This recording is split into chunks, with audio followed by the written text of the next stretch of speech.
Further hearing in the appeal, Chandler against the State.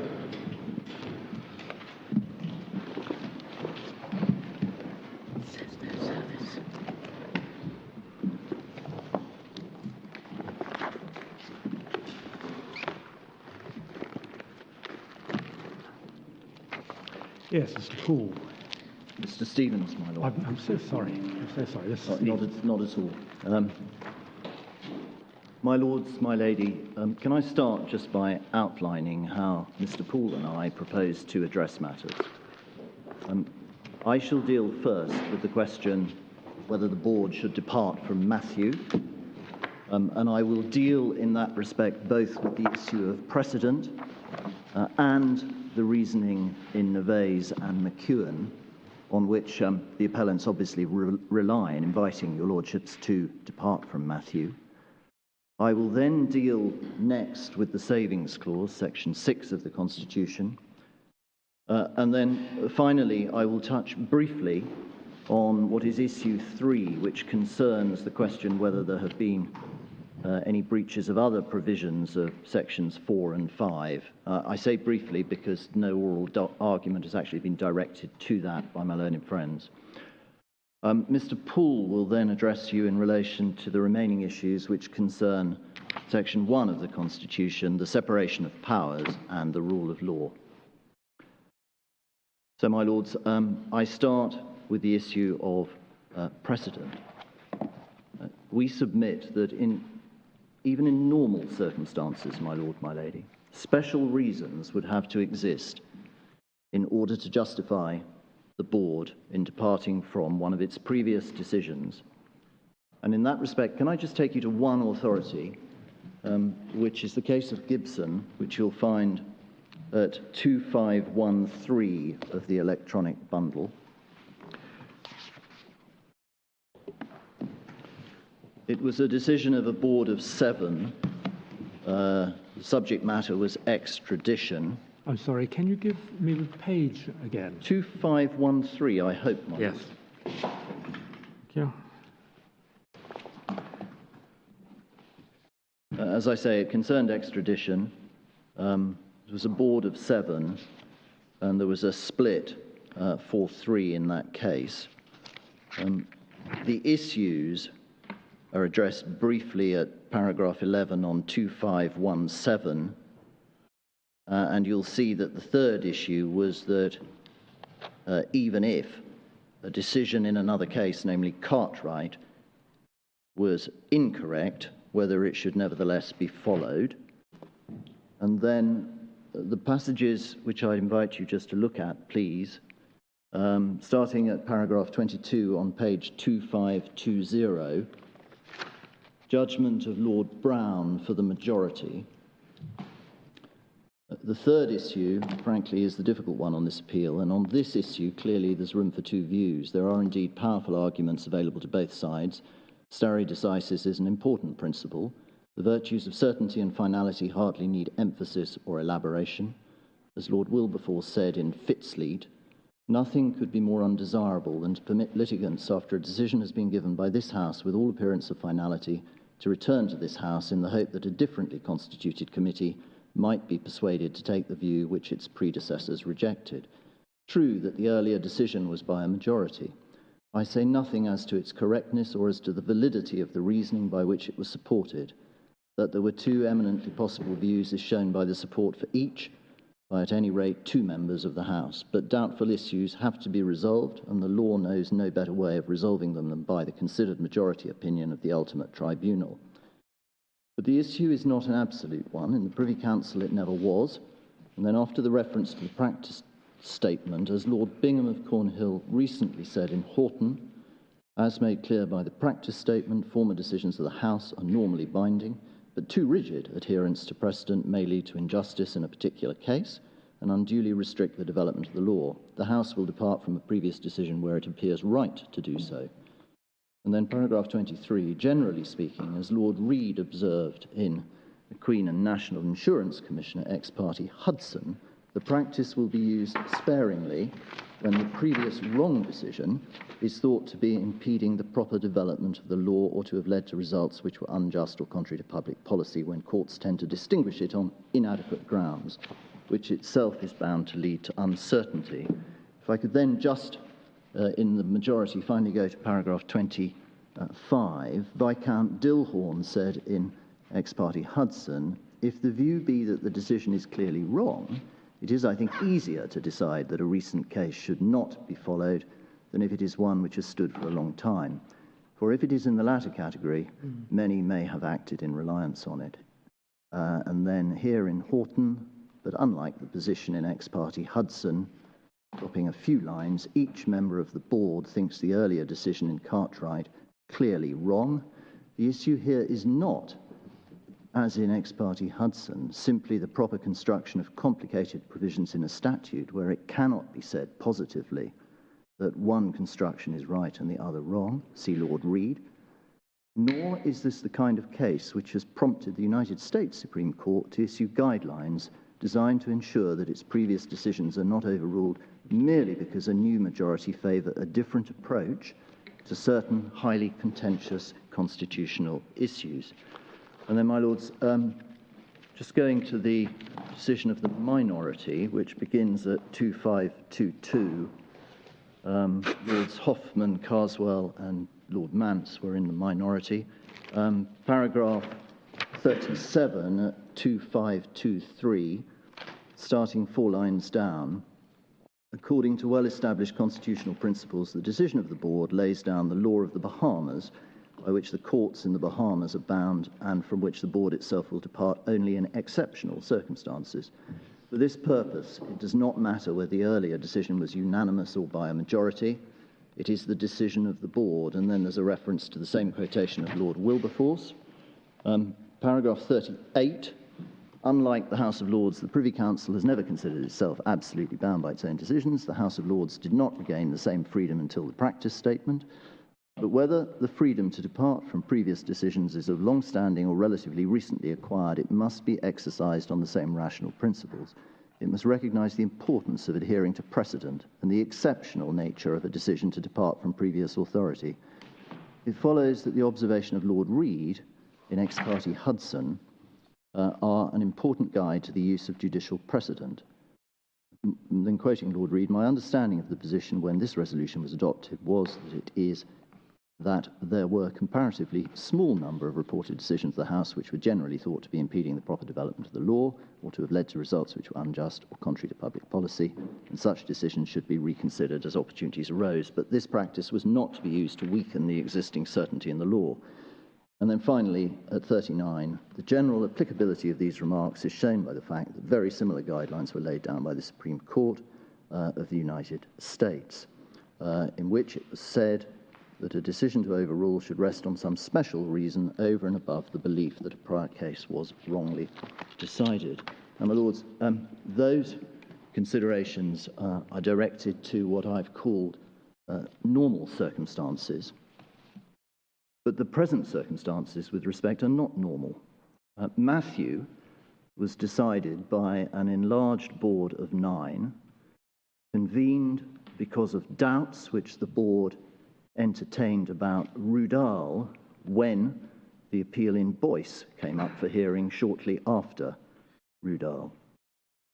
And secondly, convened to decide whether Rudall should be followed not only in Trinidad and Tobago, but also in other Caribbean states in which similar questions arose, and where likewise there was an appeal to the board.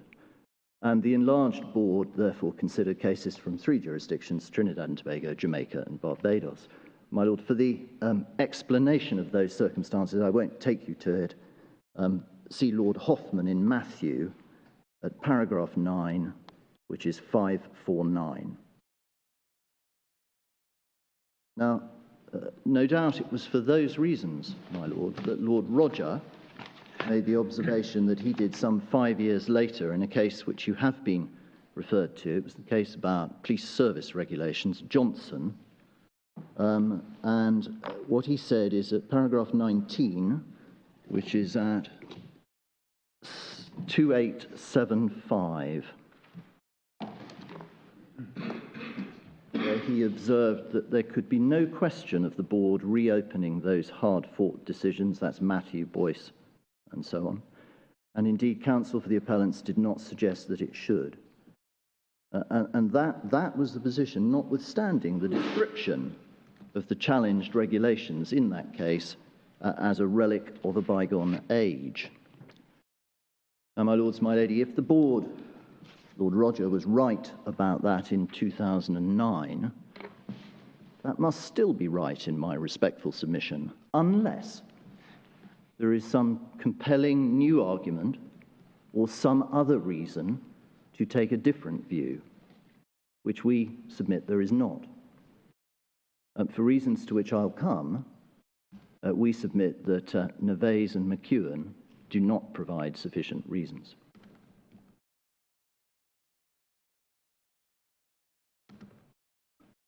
And my lord, my lady, no considerations plainly similar to those that led to the hearings in Matthew and Boyce by an enlarged board apply in this case. The fact that the Caribbean Court of Justice has chosen not to follow the decisions of the Judicial Committee in Matthew and Boyce does not alter the fact that the relevant savings clause has been considered twice at the highest level, first in Rudall and then exceptionally by the nine-man board in Matthew. And since it was decided in 2004, the decision in Matthew has been considered and followed in numerous cases over a period of some 17 years. Johnson being one example of that, others including those mentioned by Mr. Hussain. And that too, my lord, is a relevant factor when considering whether or not to follow a previous decision.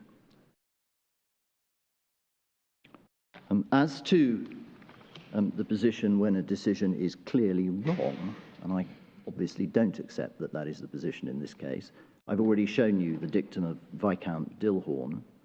Where, however, the decision is not clearly wrong, and, moreover, for reasons to which I will come, the reasoning of the Caribbean Court of Justice, which is relied upon, is, as we submit, unconvincing, we respectfully submit that the position is a fortiori. And the result, in short, is that considerable weight should be given by this board to the question of precedent.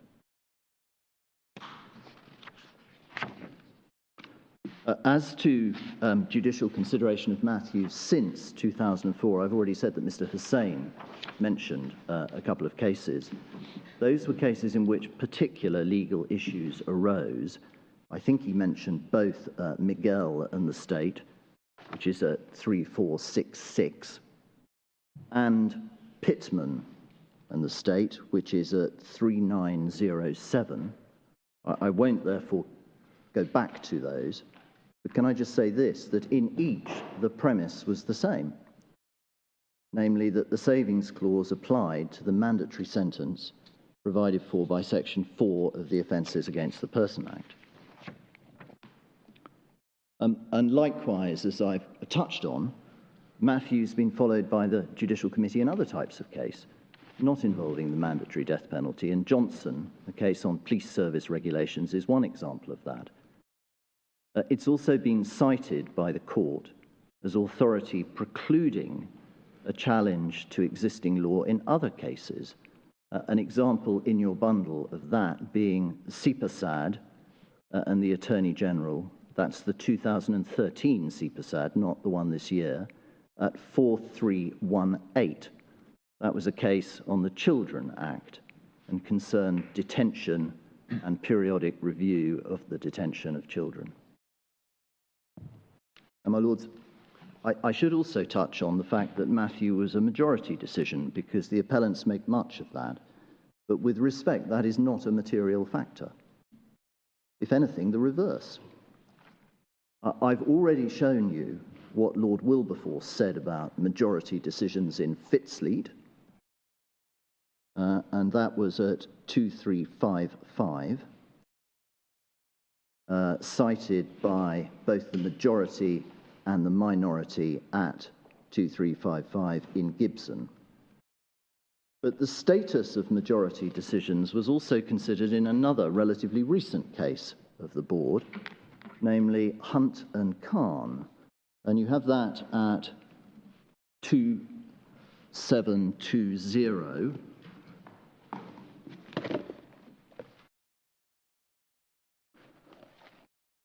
Now, that was a case in which the Judicial Committee overruled its earlier decision in Ramdeen.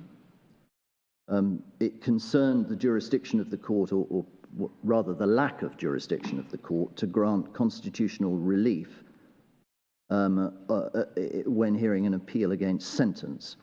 Can I just show you two paragraphs? First, Lord Toulson at 65, which is at 2739. He said this: particularly in a difficult case in which the panel is narrowly divided, it is always possible that a small change of constitution would have produced a different outcome. That is itself a powerful reason to be very slow to depart from a fully considered previous decision. To do otherwise would not only lead to uncertainty, but would also risk the rule of law being seen as the rule of individual judges. And then finally, in Lord Neuberger's judgment at paragraph 82 on 2742, after setting out reasons for departing from Ramdeen, he pointed out in that paragraph, citing Fitzlead and Gibson, that the fact that a decision in Ramdeen had been reached by a majority was not a relevant consideration. The short point being, my lord and my lady, that the decision is the decision of the court and should be seen as such. And my lords, that's all I wanted to say about the issue of precedent, save to add that similar considerations also apply to the appellant's separation of powers argument, but I will leave that to Mr. Poole to mention when he addresses you in relation to the separation of powers. So I move from precedent-based reasons for not departing from the decision in Matthew to the decisions in Nervase and McEwen. Now, as to Nervase, the first point we make, which I entirely accept is an obvious one, is that it's not binding on the Privy Council. But it's an important point, because it's the starting point. Clearly, Nervase is not binding on your Lordship's board. And the mere fact that the Caribbean Court of Justice has departed from the related case of Boyce is not a decision for the board to revisit Matthew either. In Nervase, the Caribbean Court of Justice, at paragraph 7, which you've got at 648,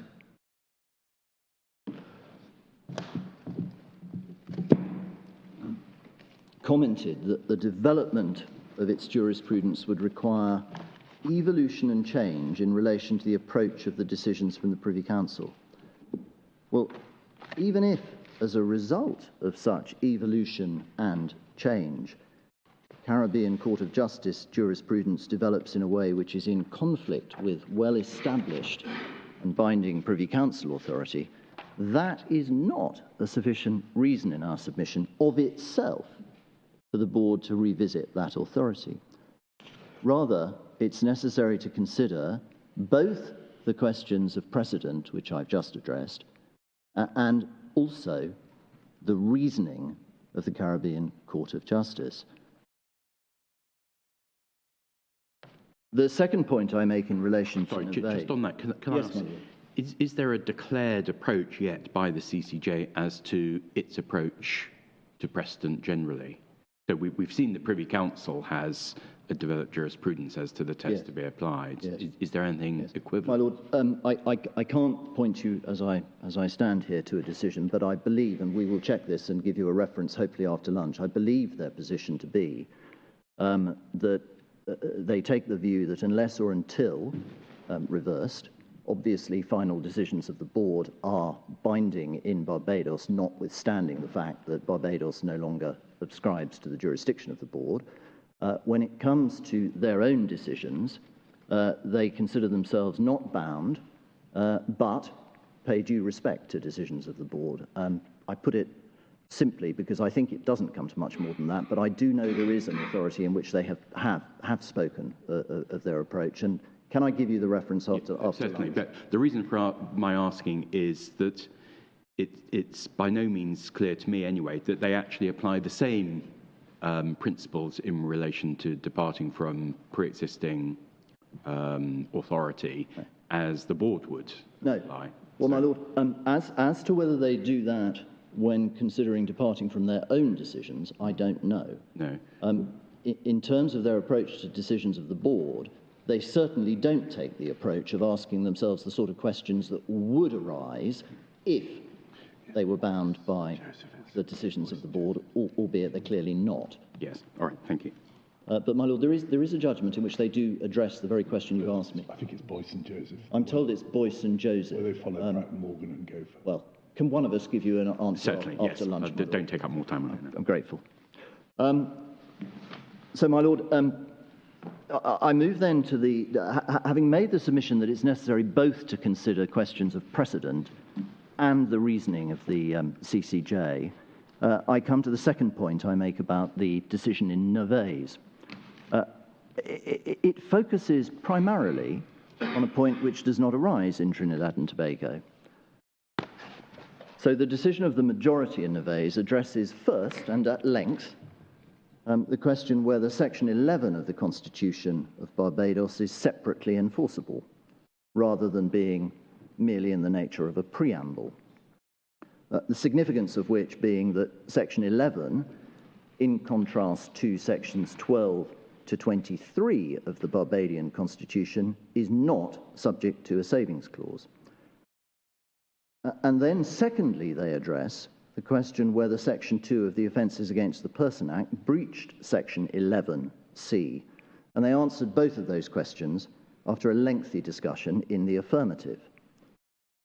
It follows, according to the majority, that because the mandatory death penalty infringed Section 11C, it was unconstitutional, Section 26 having no application. Now, whilst I entirely accept that at paragraphs 51 to 59, and also at 64 and 68, the majority then does address the savings clause, they do so with respect only briefly, and they do not engage in our respectful submission in any meaningful way with the arguments considered at length in Boyce and Matthew. But I'll come back to that if I may. The next point is really the corollary of the one that I've just made, namely that they only give limited consideration to the savings clause, having focused so significantly on Section 11. Now, whilst understandable, given the view taken by the majority as to the status of Section 11 in that Constitution, the focus on Section 11, as I've said, really takes centre stage, whereas the treatment of the savings clause is superficial, we would submit. It's dealt with, as I've indicated, in just 11 paragraphs, and on any view, it is not subject to the same level of scrutiny or reasoning as it was by the board in Boyce and Matthew.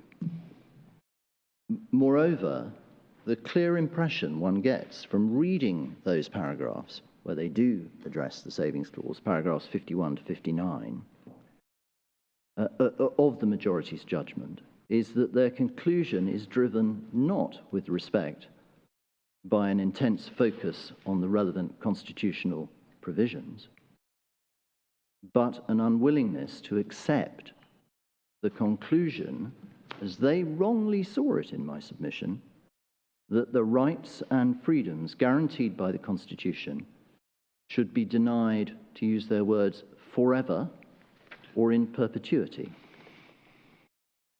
My lords, my lady, the sentiment that a savings clause should only be transitional in nature and not shut out judicial scrutiny pervades the judgment.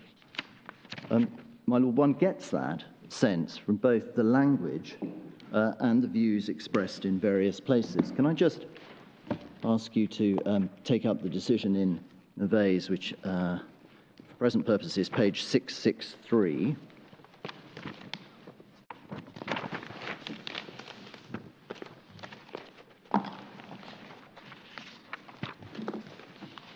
There are just 663. There are just 4 paragraphs I'd like you to look at, please. First, paragraph 53. Proposition that judges in an independent Barbados should be forever prevented from determining whether the laws inherited from the colonial government conflicted with the fundamental rights provisions of the Constitution must be inconsistent with the concept of human equality which drove the march to independent status. Then in paragraph 54, the last 4 lines, ensuring that the laws are in conformity with the Constitution cannot be left to the legislature and the executive. That is the role of the judiciary, and accordingly it's the right of every person to depend on the judiciary to fulfill that role. And then at 58, in similar vein, the General Savings Clause is an unacceptable diminution of the freedom of newly independent peoples who fought for that freedom with unshakable faith in fundamental human rights. The idea that even where a provision is inconsistent with a fundamental right, a court is prevented from declaring the truth of that inconsistency just because the laws form part of the inherited laws from the colonial regime must be condemned. And finally, just one more, at 59, it is incongruous that the same Constitution which guarantees that every person in Barbados is entitled to certain fundamental rights and freedoms would deprive them in perpetuity of the benefit of those rights purely because the deprivation had existed prior to the adoption of the Constitution. With these general savings clauses, colonial laws and punishments are caught in a time warp, continuing to exist in their primeval form, immune from the evolving understandings and effects of applicable fundamental rights. This cannot be the meaning to be ascribed to the provision, as it would forever frustrate the basic underlying principles that the Constitution is the supreme law and the judiciary is independent. My Lord, that is the sentiment, and that is what dominates those paragraphs, and that's the starting point. A focus on the proposition that generally savings clauses should not have the effect which shuts out the judiciary from examining provisions. Now, my Lord, there is no clear and obvious reason why the majority's conclusion in Neves regarding the saving clauses in those circumstances should be preferred to that in Boyce, or indeed that in Trinidad and Tobago. We would respectfully submit that the opposite is the case. Contrary to my learned friend's suggestion, there is no new argument which was not considered in Boyce or Matthew. There is simply a difference of opinion on the same arguments, and with respect, little reasoning to support the Caribbean Court of Justice's view. Now, my learned friend, Mr. Fitzgerald, sought to suggest that there was a new argument because of the suggestion that the modification provision and the savings clause be read or construed together.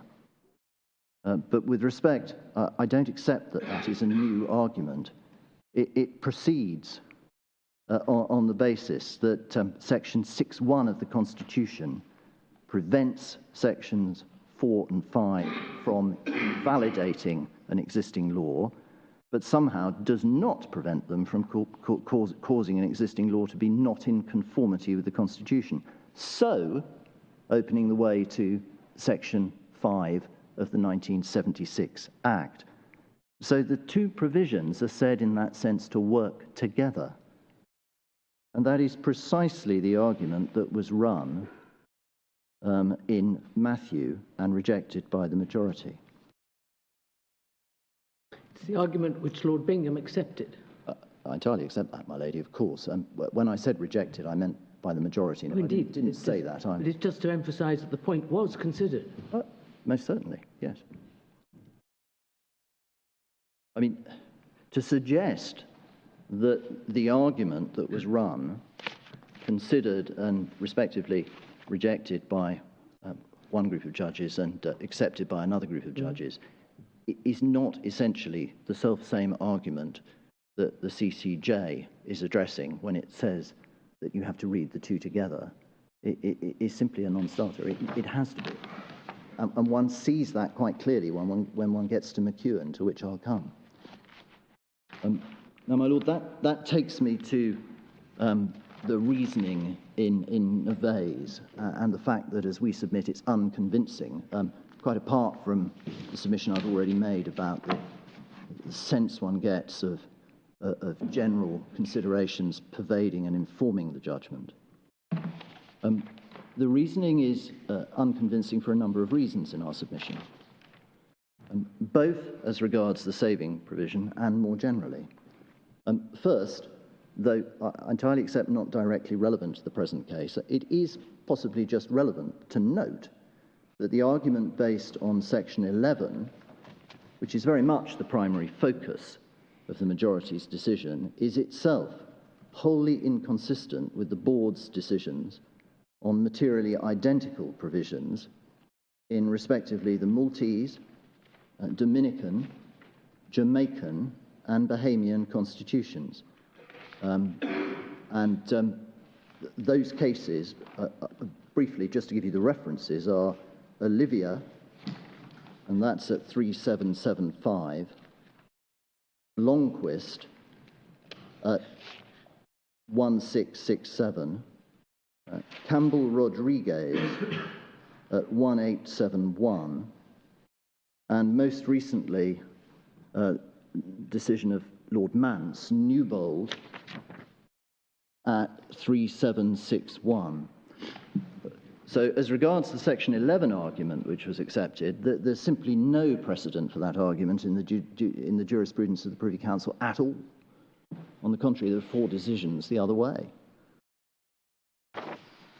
So certainly they didn't, my lord, feel themselves in any way bound by the Judicial Committee's decisions in any of those respects. Secondly, as regards their reasoning, the possible rationale of the Savings Clause seems to have particularly influenced the approach of the majority in Nevers. So at 649, paragraph 11, commenting on Boyce, the majority noted, "It may be that the division of opinion arose," that's the division of opinion in Boyce, "because there was more than one school of thought on the content of the fundamental human rights provisions in the Constitution, and this was to some extent referenced in paragraph 32 by Lord Hoffman in Boyce and Joseph." Now, in Boyce and Joseph, my lords, at paragraph 32, which you have at page 519, what Lord Hoffman said was this: "The wisdom of casting a blanket of immunity from constitutional challenge over the whole corpus of existing laws might be debatable. Not all of the former British colonies in the Caribbean thought it necessary to do so. The framers of the Constitution of Barbados and other constitutions containing similar provisions may have adopted them because, as Lord Devlin suggested in DPP and Nasrallah, they thought that the existing laws already embodied the most perfect statement of fundamental rights and that no inconsistency with sections 12 to 23 was possible." There's then a reference to De Freitas and Benny. Against this explanation, however, it could be said that if the framers were fully persuaded on the point, they would not have thought section 26 necessary. A more likely explanation is, as Lord Hope says of a similar provision in the Jamaican Constitution in the judgment of the board in Watson. That was the case joined from Jamaica with, respectively, Matthew and Boyce. "It was a reasonable working assumption in the interests of legal certainty and to secure an orderly transfer of legislative authority from the colonial power to the newly independent democracy." So, my lords, that is what Lord Hoffman said in Boyce, on which Neves was commenting in the paragraph to which I've taken you at 649, paragraph 11. But then at paragraph 52 in Neves, at 662, when they come to consider the savings clause, they took as their starting point Lord Hoffman's observations as to the possible rationale for it. Now, the significance of that is this, that in fact, the rationale for the savings clause was only tangential to the majority's judgment in Boyce, and certainly can't be characterised as the central reason for the division of opinion of the board, or as driving the opinion of the board. And we see that from the paragraph after the one to which I've just taken you, at 519. So at 33, Lord Hoffman said, "It is, however, unnecessary to devote too much time to speculating about the thought processes of the framers of the Constitution, because whatever may have been their reasons, they made themselves perfectly clear.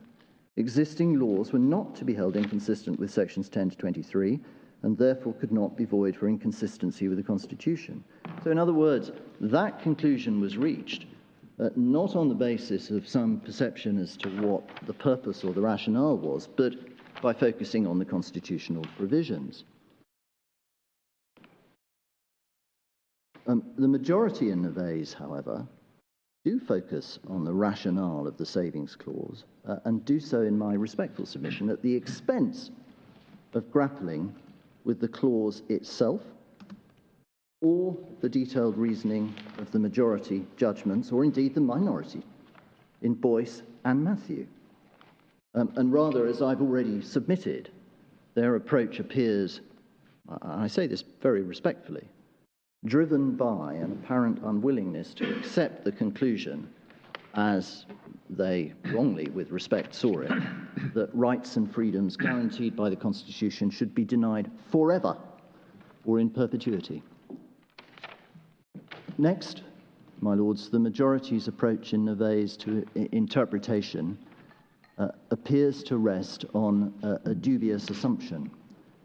And I think it's a point that my Lord Reed made to Mr. Fitzgerald, namely that the inheritance of colonial laws and the process that led to the adoption of Caribbean constitution somehow diminishes the weight to be attached to their text and erodes the democratic legitimacy. Now, there are several paragraphs, and I won't take you back to it, in which one gets that sense, 53, 58, and 59.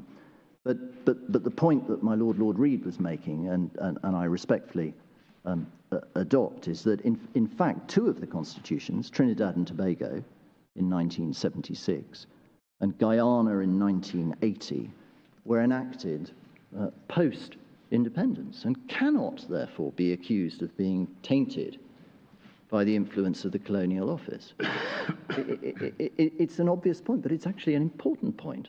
The 1976 Constitution was the legislative work of the Republic.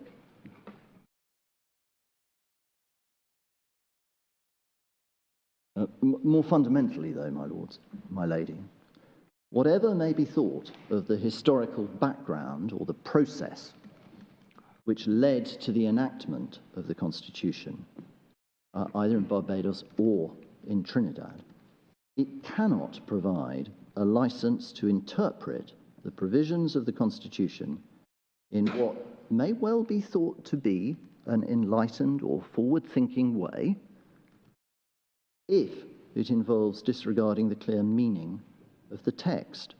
Now, that was the point made by Lord Hoffman in Matadine and Pointou. And I know Mr. Hussain took you to that, but he didn't take you to the specific passage in which he makes exactly that point. It's at 3376. The judgment starts at 3366, and the passage, it's paragraph 7, is at 3376. And perhaps I could just read that. Their lordships consider that this fundamental question is whether Section 3, properly construed in the light of the principle of democracy stated in Section 1 and all other material considerations, expresses a general justiciable principle of equality, It is perhaps worth emphasising that the question is one of construction of the language of the section. It has often been said in passages in previous opinions of the Board too familiar to need citation that constitutions are not construed like commercial documents. This is because every utterance must be construed in its proper context, taking into account the historical background and the purpose for which the utterance was made. The context and purpose of a commercial contract is very different from that of a constitution. The background of a constitution is an attempt at a particular moment in history to lay down an enduring scheme of government in accordance with certain moral and political values. Interpretation must take these purposes into account. Furthermore, the concepts used in a constitution are often very different from those used in commercial documents. They may expressly state moral and political principles to which judges are required to give effect in accordance with their own conscientiously held views of what such principles entail. It is, however, a mistake to suppose that these considerations release judges from the task of interpreting the statutory language and enable them to give free rein to whatever they consider should have been the moral and political views of the framers of the Constitution. What the interpretation of commercial documents and constitutions have in common is that in each case the court is concerned with the meaning of the language which has been used. As Acting Justice Kentridge said in giving the judgment of the South African Constitutional Court in State and Zuma, if the language used by the lawgiver is ignored in favour of a general resort to values, the result is not interpretation but divination. Now, in my respectful submission, it is a resort to values, a resort to what they perceived the position ought to be in relation to savings clauses that informs the approach of the majority in Nervais.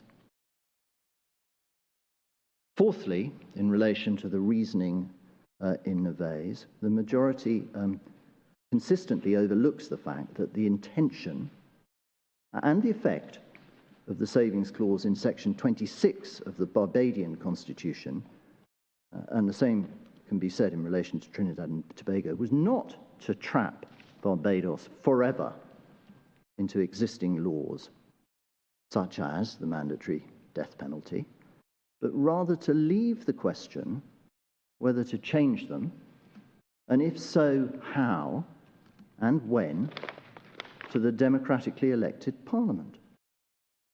Whatever one may think about it, that is an entirely rational and understandable scheme for a constitution to adopt. Parliament can amend the wording of the existing law, or Parliament can amend the Constitution by an Act of Parliament. But there's no supra-constitutional principle, as Lord Hoffman put it in Boyce, and perhaps we could just look at exactly what he said. It's at 524.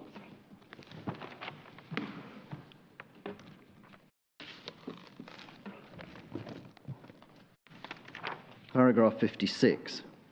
There is no supra-constitutional principle by which it is presumed that the provisions of a constitution, even those concerned with fundamental rights, must be capable of being given an updated effect, taking precedence over all other laws.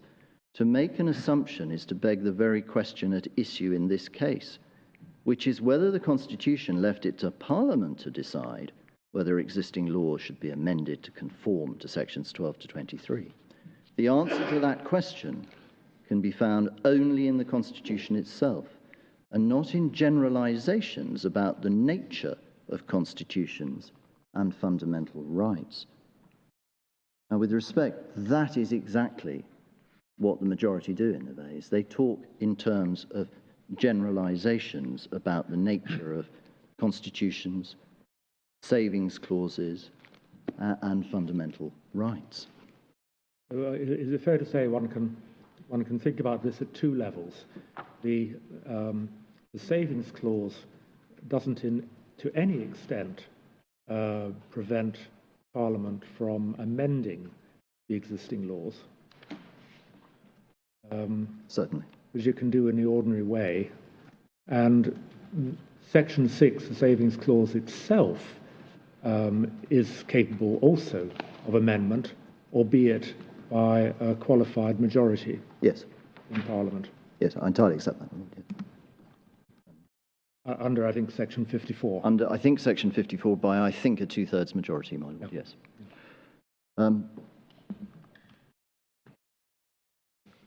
So, my lords, the judiciary's limited role as an agent for constitutional change in the sphere of fundamental rights is thus the consequence of the clear wording of the Constitution. It doesn't always have a restricted or limited role, but that is the effect, bearing in mind the provisions with which we are here dealing. And that's because Parliament chose to take that course by enacting Section 6. Fifthly, in relation to the reasoning in Neves, the majority suggests that judges in an independent Barbados being forever prevented from determining whether the law inherited from the colonial government conflicts with fundamental provisions of the Constitution of Barbados is, they say in 53, inconsistent with the concept of human equality which drove the march to independent status. Well, my lords, be that as it may, in the context of Trinidad and Tobago, the interpretation of the Savings Clause by the majority in Matthews is entirely consistent with the legislative intent of Parliament, as well as the plain meaning of the Constitution. And in that respect, can I just remind the board of what Lord Millett and Lord Walker drew attention to in their dissenting judgment in Rudall? I think it was Lord Millett and Lord Roger. I'm sorry, it was. Lord Walker was certainly not in the minority in that case. And that was that such indications as there were of Parliament's intention in Trinidad and Tobago when it enacted Section 6 of the Constitution confirmed a very straightforward position. And they cited as authority for that the official report of the debate in the Senate on the 23rd of March, and specifically referred to a reply by Senator Prevot, who was speaking for the government, to a proposal to amend Clause 6, in which he set out what the intention or his understanding of the intention was. I won't take you to it, but can I just give you the references? There are two. In Rudall, it's paragraph 93 in the judgment of Lord Millett and Lord Roger at 748. And we have managed to find an excerpt from the transcript of the debate, which is at 5195.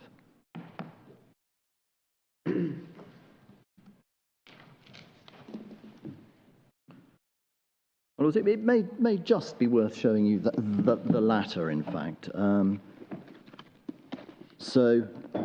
We would only look at that if we were satisfied there was ambiguity. Well, you would, my lords. Yes. My lords, in the interest of time, I'm not going to take you to it. You will have seen what was said by the minority in Rudall about it, and it is in that limited circumstance that you would have reference to it, I accept. Now, the sixth submission I make in relation to the reasoning in Neves is this: the failure to recognise the fact that the effect of Section 26 was not to trap Barbados forever in existing laws fundamentally undermines the Caribbean Court of Justice's conclusion in Neves that the court was entitled to intervene, because they took the wrong point of departure. At any rate, my lords and my lady, as regards Trinidad and Tobago, the Savings Clause can only be considered transitional in the sense that its purpose was to facilitate an orderly transition to a republic, and as I've indicated, it is open at Parliament to intervene at any stage. And so it's simply not right to say or to suggest that the law is somehow ossified if Parliament has that ability. But until Parliament decides to intervene, it's not for the court to take over that power for itself. Lord Hoffman in Matthew at 548, paragraph 3, it explained matters in this way. The Constitution is simply not susceptible to a construction, however enlightened or forward-thinking, which would enable one to say that Section 6.1 was merely a transitional provision, which somehow and at some point in time had become spent. It stands there protecting the validity of existing laws until such time as Parliament decides to change them. And that is simply not a possibility that was even considered as an option in any meaningful way by the majority in Nevers. Seventh, the endorsement of the majority in Nevers of Professor Mackintosh's suggestion that a literal interpretation of Section 28 gives prominence to ordinary legislation over the Constitution. Now, that is at 664, paragraph 58, 4 lines from the bottom of the page. Professor Mackintosh in Caribbean Constitutional Reform, Rethinking the West Indian Policy, commenting on Section 26, noted that to give literal effect to the provision as written was to deny any special eminence to the Constitution, and in particular its fundamental rights over all other law. He emphasised that the horror of this is brought home to the intelligent mind when one realises that the literal consequence is to give prominence to ordinary legislation over the Constitution. Well, now, my lords, as to that, with respect, the ordinary legislation is not given prominence. Rather, it is not inconsistent with the Constitution by virtue of the Savings Clause, whether Section 28 in Barbados or Section 6 in Trinidad and Tobago. In other words, and I'll say more about this when I deal with the Section 6 argument, it is expressly preserved by the Constitution. Or if one wanted to look at it another way, even if the ordinary legislation can be said to be given prominence over a fundamental right in the Constitution, that is the result of the Savings Clause, a provision of the Constitution itself, which of course is the supreme law.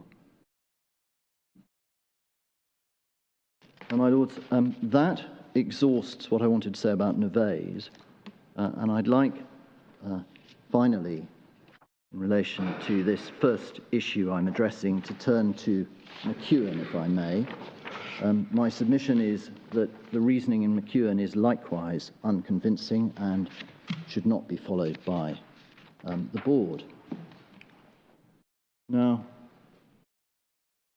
the Caribbean Court of Justice's analysis of whether they were prevented by the Savings Clause from testing the constitutionality of a pre-independence law is set out at paragraphs 35 to 60 of McEwen, so starting at 587.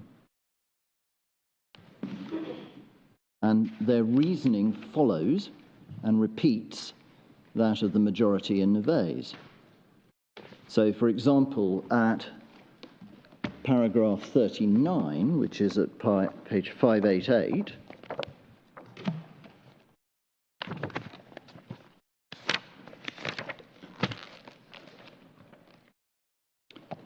it is suggested that the hallowed concept of constitutional supremacy is undermined by the notion that the court should be precluded from finding a pre-independence law to be inconsistent with a fundamental human right. But it's interesting to see how that is encapsulated in the next sentence. Simply put, the Savings Clause is at odds with the court's constitutionally given power of judicial review. Now, my lords, my lady, in that one short sentence, the fallacy with respect of the Caribbean Court of Justice's reasoning is laid bare. The court's power of judicial review is indeed given by the Constitution, but it is circumscribed by the Savings Clause in both Barbados and Trinidad and Tobago. That is the power given to the Constitutional Court. The Caribbean Court of Justice's approach disregards that and effectively assumes some supra-constitutional power. Their holistic approach, as it's been described, to the Savings Clause has no regard to the express language of the clause, and so their reasoning at paragraph 41.588 is, and I just cherry-pick, that the Constitution must be read as a whole and interpreted in a manner faithful to its essence and underlying spirit. Well, such constitutional analysis cannot be conducted with a wholesale disregard for the integral role in the constitutional scheme of the Savings Clause, or the language of the clause itself. Even if, my lords, my lady, the interpretive approach to fundamental human rights in a constitution calls for a generous approach, which I entirely accept it does, avoiding the austerity of tabulated legalism, to adopt Lord Wilberforce's famous phrase, respect must nevertheless be paid to the language, for which proposition, apart from what I've already shown you from Matadine, can I just give you the following references, because exactly the same point is made with different emphasis and expressed in different ways, but the same point is made, that respect has to be paid to the language in each of these cases. There's Minister of Home Affairs and Fisher, Lord Wilberforce, and the reference there is 3479. These are the references to the paragraphs in which this is said by the court.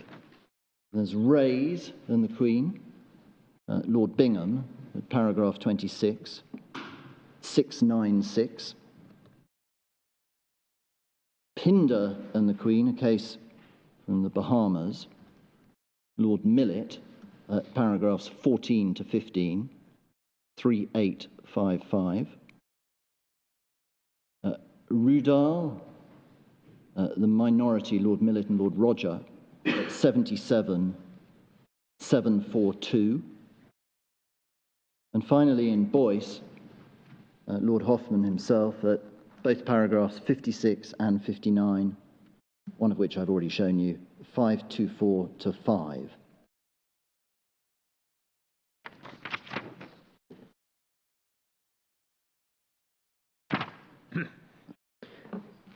Now, the next thing I'd like to say about McEwen relates to the four broad and interlocking approaches courts can take to ameliorate harsh consequences of the application of savings clauses, as they put it. And this is dealt with at paragraphs 42 to 60 of McEwen. And it's these paragraphs that essentially form the building blocks of the appellant's case in our submission. And we respectfully submit that they are either inapplicable in the present case or unconvincing. So can I just take each of them in turn?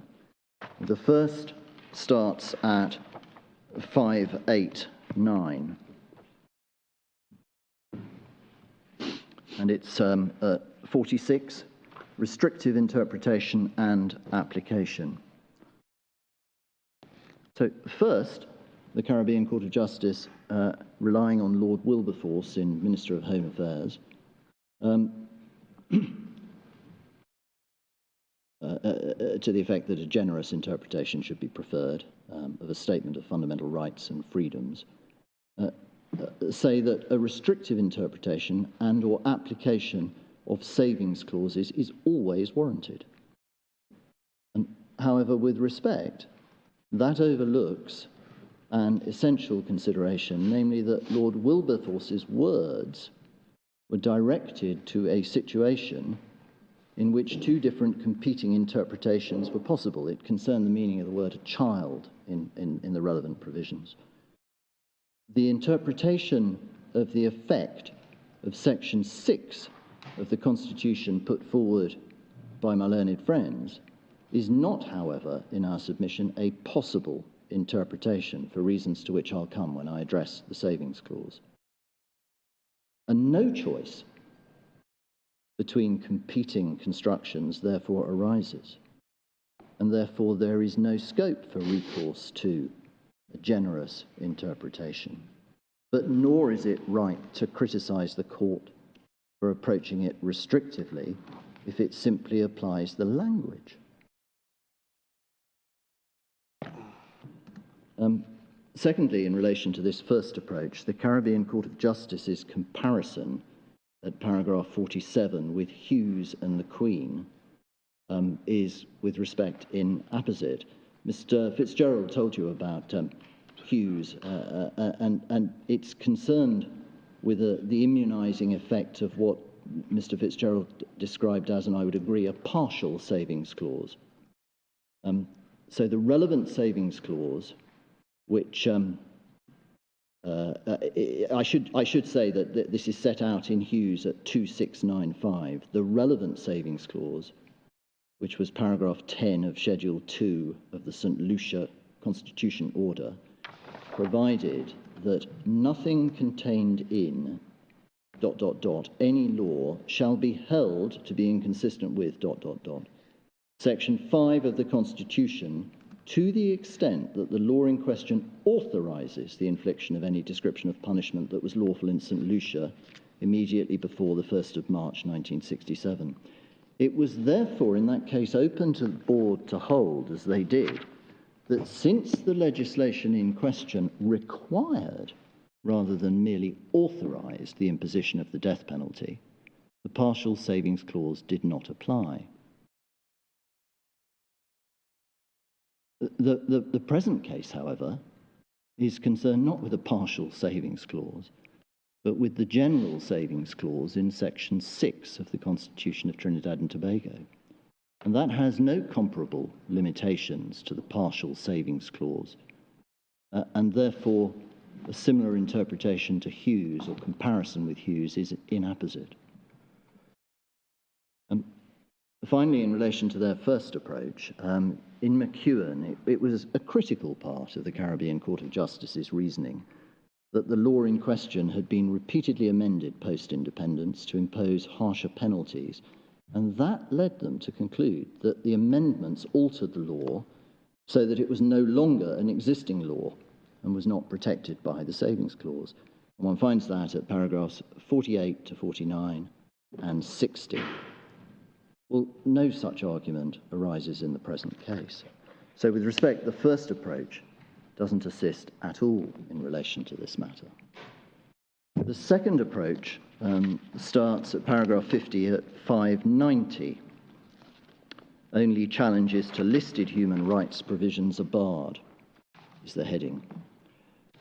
The Caribbean Court of Justice held at paragraph 50, 590, that Article 1, which dealt with the characterisation of Guyana as an indivisible, secular, democratic sovereign state, and Article 40, the right to a happy, creative and productive life of Guyana's constitution, were outside the range of the savings clause, which applied only to laws alleged to be inconsistent with or in contravention of fundamental rights and freedoms set out in specific paragraphs, namely 138 to 149. So, my lords, insofar as the appellant relies on the Caribbean Court of Justice's reasoning in support of the argument that the mandatory death penalty violates Section 1 of the Constitution of Trinidad and Tobago and or the separation of powers, and on that basis is not saved by the savings clause, we respectfully submit that the appellant's argument is plainly wrong and it's not assisted by the Caribbean Court of Justice's reasoning. But other than making that point, I'm not going to trespass on Mr. Poole's submissions and seek to make it good, but he will. My Lords, what is clear is that the Caribbean Court's conclusion on the savings clause in question was also very heavily influenced by the fact that various rights were added to the Constitution following independence in a series of articles which began 149 but had the letters A to J after them. And the Court held that those rights were qualitatively and temporally distinct from the fundamental rights and freedoms contained in 138 to 149, and were therefore outside the range of the savings clause. Again, no such argument arises in the present case. The third approach relates to international law implications, and it starts at paragraph 54, page 591. Article 39(2) of Guyana's constitution expressly mandates the court to pay due regard to international law, international conventions, covenants and charters bearing human rights when interpreting any of the fundamental rights provisions of the Constitution. Relying on Article 39(2) and noting that international law bodies had strongly repudiated savings law clauses because of their inconsistency with international human rights obligations. At paragraphs 54 to 55 of their judgment, the court observed that in Guyana there's an even greater onus on courts to interpret the savings clause as narrowly as possible so as to achieve compliance with international law obligations. Well, clearly, since there's no equivalent provision in Trinidad and Tobago, their reasoning does not assist the appellant in that regard in this case. But more than that, as the minority in Rudal pointed out at paragraph 102 at 751, the only provision to whose interpretation international obligations could be relevant in the context of Trinidad and Tobago is section 5(2)b, preventing cruel and unusual punishment. But the interpretation of that section is not in dispute, because we accept, as it was there accepted, that the mandatory death penalty in section 4 of the Offences against the Person Act would infringe that right if the right applied to existing laws. As the minority in Rudal went on to note, the savings clause in 6(1)a is of general application. It covers all the various rights in sections 4 and 5 of the Constitution, makes no mention of the death penalty, and the international obligations of Trinidad and Tobago in relation to the death penalty are therefore not a relevant consideration which can affect its interpretation, or indeed the interpretation of the equally general provision relating to modification, namely section 5(1) of the 1976 Act. Finally, as to this third approach, international law implications, we make the point that the canon of interpretation that this concerns, which permits recourse to international law obligations with a view to construing domestic legislation so far as possible, consistently with it, can apply, if at all, only where the natural meaning of the relevant constitutional provision is ambiguous. But there's no ambiguity for reasons, again, which I will develop in a moment when I address the savings clause in the present. Is there not a more fundamental point that one can understand how an international human rights convention might be relevant to the interpretation of a domestic human rights guarantee? And that's what Article 39(2) of the Guyana Constitution is apparently concerned with. Yes. Interpreting any of the fundamental rights provisions. Yes. But it's not so obvious how reference to the ICCPR or the ECHR or whatever would assist you in interpreting a savings clause. Well, my Lord, that was sort of the point I was trying to make when I was talking about the general application of the savings law. I entirely accept that. Entirely accept that. I mean, all of the jurisprudence to which this canon of interpretation relates concerns the interpretation of the fundamental rights provisions, not savings clauses or other provisions of the Constitution. Of course, my Lord, yes. So, my lords, in the circumstances, any obligation to interpret the Constitution so far as possible to conform to Trinidad and Tobago's international obligations simply doesn't bite in our submission.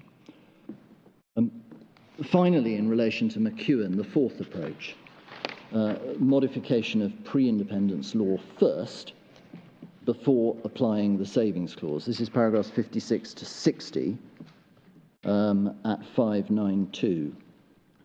Now, after citing at 58 the conclusion of the minority in Boyce that the combined effect of the savings clause and the modification clause was to permit the court to identify inconsistency between an existing law and a fundamental right to modify it out of existence, the Caribbean Court noted that in Neves the court had come down firmly on the side of the dissentients.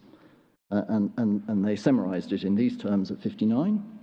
In other words, we held that the modification clause and the savings clause must be read together so that pre-independence law is brought into conformity with the Constitution. Now, my lords, I alluded to the fact earlier that it was really put beyond doubt by McEwen that what Mr. Fitzgerald suggests is a new argument is not a new argument at all. One sees it there because after, as I say, citing the conclusions of the minority in Boyce, that the combined effect of the savings clause and the modification clause was to permit that which they found was possible and which Mr. Fitzgerald contends for. In other words, that is the way they read and interpreted Boyce. It is the only way in which it can be read, and it is therefore not, with respect, a new argument at all. So, my lords and my lady, there is therefore no additional reasoning in McEwen, or in Neves for that matter, merely a restatement in McEwen of the conclusion reached in Neves. The problem with which, insofar as it's prayed in aid in the present case, in short, is that it fails to recognise the purpose and limits of the power of modification. The first and critical stage in which process we submit is to consider whether the existing law is in conformity with the Constitution or not, which must logically be answered prior to any consideration of modification.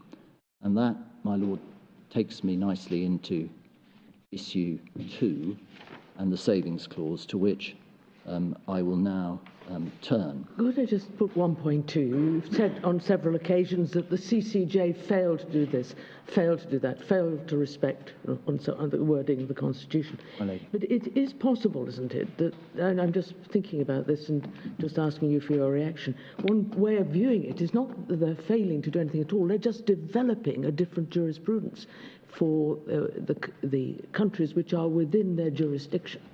That sort of undermines the ability to make a straight comparison with Matthew. Well, my lady, that is one way of looking at it, but if they're doing that, they're doing it in disregard, in my respectful submission, of the language of the provisions in question, because there simply is no focus at all on the language and how that trick with respect can be performed. That they may be saying there are overriding principles like separation of powers, judicial review of provisions which may contravene the Constitution. Sorry, I suppose that's judicial review of constitutionality. Yes. They're saying these are principles which we recognise, and therefore they must necessarily apply less weight to the actual wording. It's just different. It's not failure. But, my lady, they haven't expressed themselves in that way. What they've done is to express themselves in a way that demonstrates that the court took the clear view that it must be wrong for the clause to have this effect, and therefore we read these two provisions together and achieve the result that instinctively we want to achieve, because we don't think the judiciary should be precluded. That's right. That's the principle. The judiciary should not be precluded. Yes, but my lady, that disregards the powers given by the Constitution. Well, you may... At that point, I think I made. Yes, indeed you did. And that may be the way anybody this side of the table would look at it, I can't say. But it is possible that the CCJ are developing a different constitutional jurisprudence for their jurisdiction. Well, they're undoubtedly taking a different approach and I mean this with no disrespect whatsoever, as a means to an end, to achieve that which they perceive to be just and appropriate. But in terms of developing it, there is a complete paucity of reasoning as to how they are performing that. I understand. I'm taking careful note of the way you've put it. Yep. I'm just saying there might be another explanation. I'm not expressing any decided view. I just want to know how you would react. Of course not, my lady. And far be it from me to begin to suggest that they didn't think that they were developing a new way of looking at it. But if they were, they've not done it in a way that focuses in any way on the language, that in my respectful submission is convincing or articulates how it is done. And it's for those reasons that it doesn't afford a reason for departing from what is a decision of a 9-strong board. That's what I was suggesting to you, is if that were the case, it would undermine the validity of comparison with Matthew. Oh, yeah, I see that. Lady, I hope I've answered the question. You certainly have. As best I Very can. fully, thank you. Sorry to take your time. No, not at all. If I might, I'll just develop the point a little. I mean, I've been reminded, reading these, of the approach of the European Court of Justice, that it's an approach which doesn't really adopt the text-based approach which this court and this legal culture does. And it's obviously motivated by goals which aren't perhaps fully articulated, but which are seen as justifying an approach that plays relatively fast and loose with the text. My Lord, yes, but there's no reason for this board to embrace that view, is the short point. And comparisons with the influence of ECJ jurisprudence are perhaps not. I needn't say any more. Yeah. My Lord, my lady, can I therefore turn to what is issue 2, but is the question about the savings clause, and specifically whether section 4 of the Offences Against the Person Act is preserved from constitutional challenge by section 6 of the Constitution. For reasons given by the majority in Matthew and Boyce, as well as those given by the minority in Rudall, the answer to that question in our submission is yes. I propose to deal first with what we say the effect of section 6 is, then to turn to the argument based on the difference in language between the 62 and 76 Constitution, and then to address the modification argument and the way that is put finally. So first, as to the effect of section 6. The effect of section 6 of the Constitution in our submission is that an existing law is not invalidated by anything in sections 4 and 5 of the Constitution. Since it is therefore valid by virtue of section 6, it cannot be regarded as inconsistent with the Constitution by reason of anything in sections 4 and 5, and for that reason is not void to the extent of the inconsistency, those being the words used in section 2.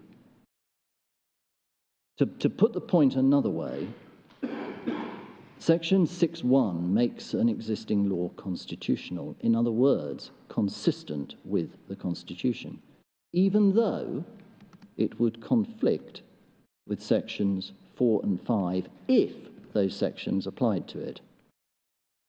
Or putting it even more simply, it can really be encapsulated in our submission in this way. If it's not invalidated, it is valid. And if it is valid, it conforms. Accordingly, we submit that the effect of section 6.1 is that section 4 of the Offences Against the Person Act cannot be invalidated by anything in sections 4 and 5.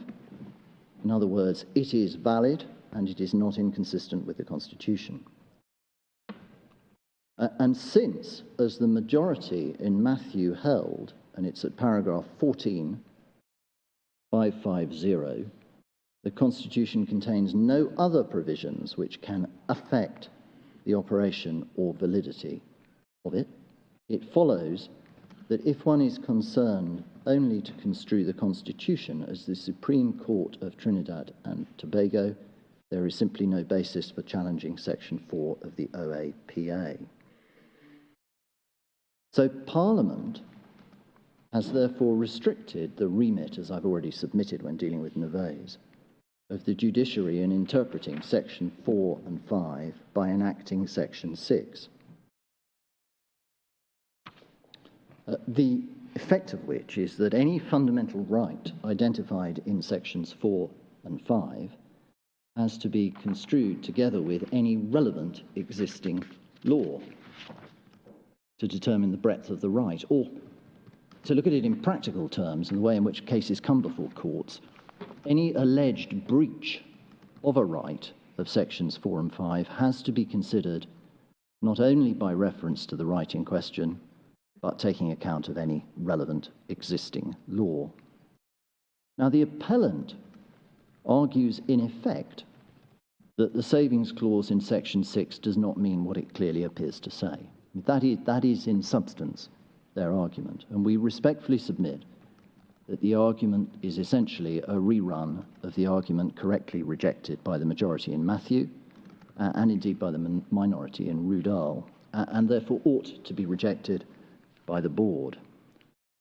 So to turn to that argument, the linchpin of the argument is the difference in language between Section 6.1a of the 1976 Constitution and Section 3.1 of the 1962 Constitution.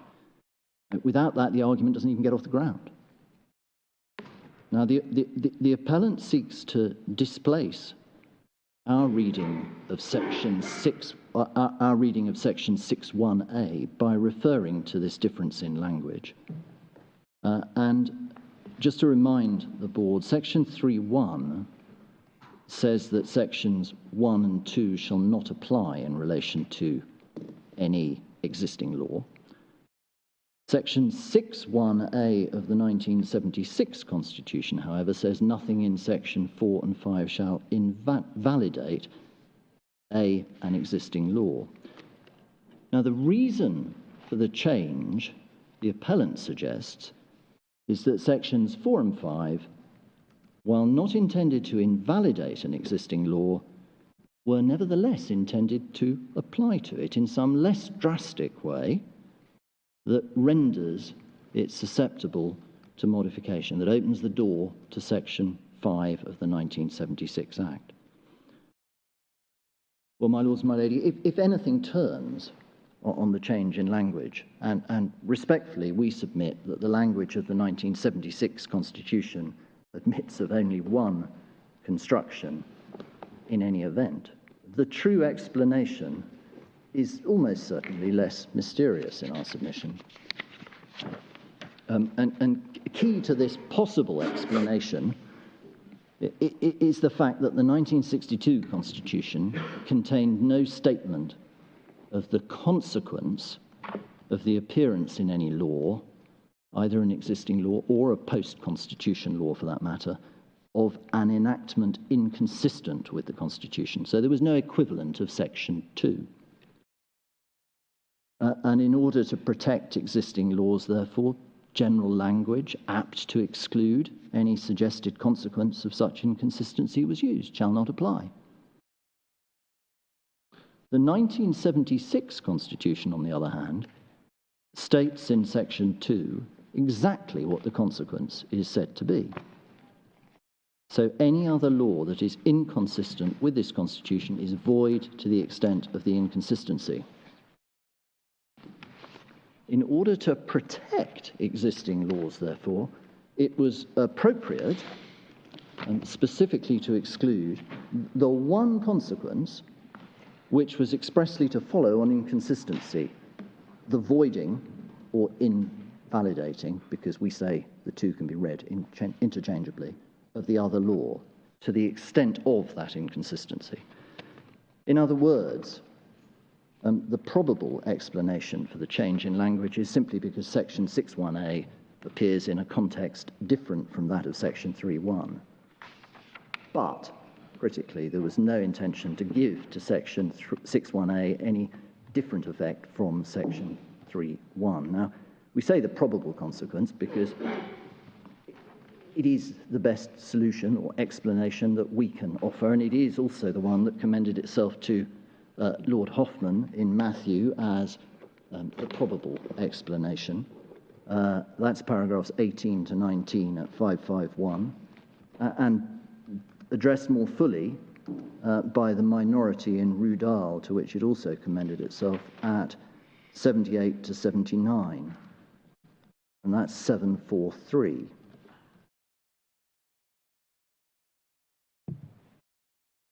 But as we submit, we don't need to make good that that is the explanation, because even if one just looks at the language of section 6.1, that of itself is clear and provides the answer. I come then to perhaps the most significant part of the argument. What then of the appellant's argument that the power of modification in section 5.1 is to be read together with section 6 so that it can operate notwithstanding the provisions of section 6.1. Now, the appellant contends that even if section 4 is not invalid as a result of sections 4 and 5 of the Constitution, by virtue of section 6, it is nevertheless subject to modification under section 5.1 of the Act. Again, for the reasons given by the majority in Matthew and the minority in Rudal, we respectfully submit that the argument is wrong. First, it's at odds with the plain meaning of section 6.1, which I sought to address, and it impermissibly gives primacy to section 4 and section 5 over section 6 when they can only be read together as part of what is, on any view, a comprehensive scheme contained in 3 successive sections of a single chapter addressing human rights. Additionally, by requiring the court to consider modification in the event of inconsistency with sections 4 and 5 before or without considering the question of conformity or inconsistency with the Constitution as a whole, the appellant's argument has 2 consequences, we submit. And these are both consequences that were found to be the case in Matthew. First, it robs the savings clause of all viable content. I'll return to that in due course. And secondly, it produces a perverse policy and potentially perverse results. Again, I'll return to that, but in essence, because it's only extreme and rare cases where you can't modify that the effect of the clause is to save the clause, with the result that potentially the most egregious inconsistencies are saved, which cannot have been the intention. In short, proceeding as the appellant suggests is, with respect to proceed, we say back to front. I mean, that's not my expression, that's how they put it in Rudal at 85-745. Back to front because it relies on section 5.1 of the Act in disregard of the plain terms of section 6, which we say, properly interpreted, does not permit recourse to section 5.1 in the first place.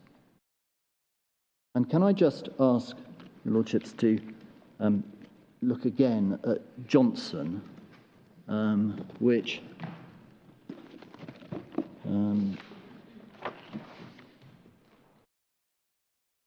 is at page 2868, and specifically at paragraph 7 at 2875.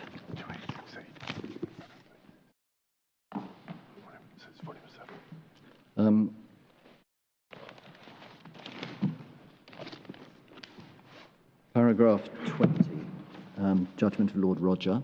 Paragraph 20, my lord, I'm sorry. The fundamental point made by the board in Matthew was that the Constitution is supreme. That is said explicitly not only in Section 2 of the Constitution, but in Section 3 of the Act. Since the Constitution is supreme, nothing in it is to be qualified by anything said in the Act, which is not supreme, but subordinate to the Constitution. If anything in the Act had been intended to modify or qualify some provision of the Constitution, it would have been included in the Constitution itself. So, my lord, the Act enacts the Constitution as a schedule. That schedule containing the Constitution contains what is the supreme law. What Lord Roger is saying is that if the intention had been that Section 5 should somehow qualify it, then it would have been very easy to have put that in the Act, in the Constitution itself, which was not done. And it follows, as it was held in Johnson, that Section 5.1 of the 1976 Act is not intended in our submission and cannot override or qualify Section 6.1. And if we could just look at Section 5.1 of the Act itself a moment, which is at 416.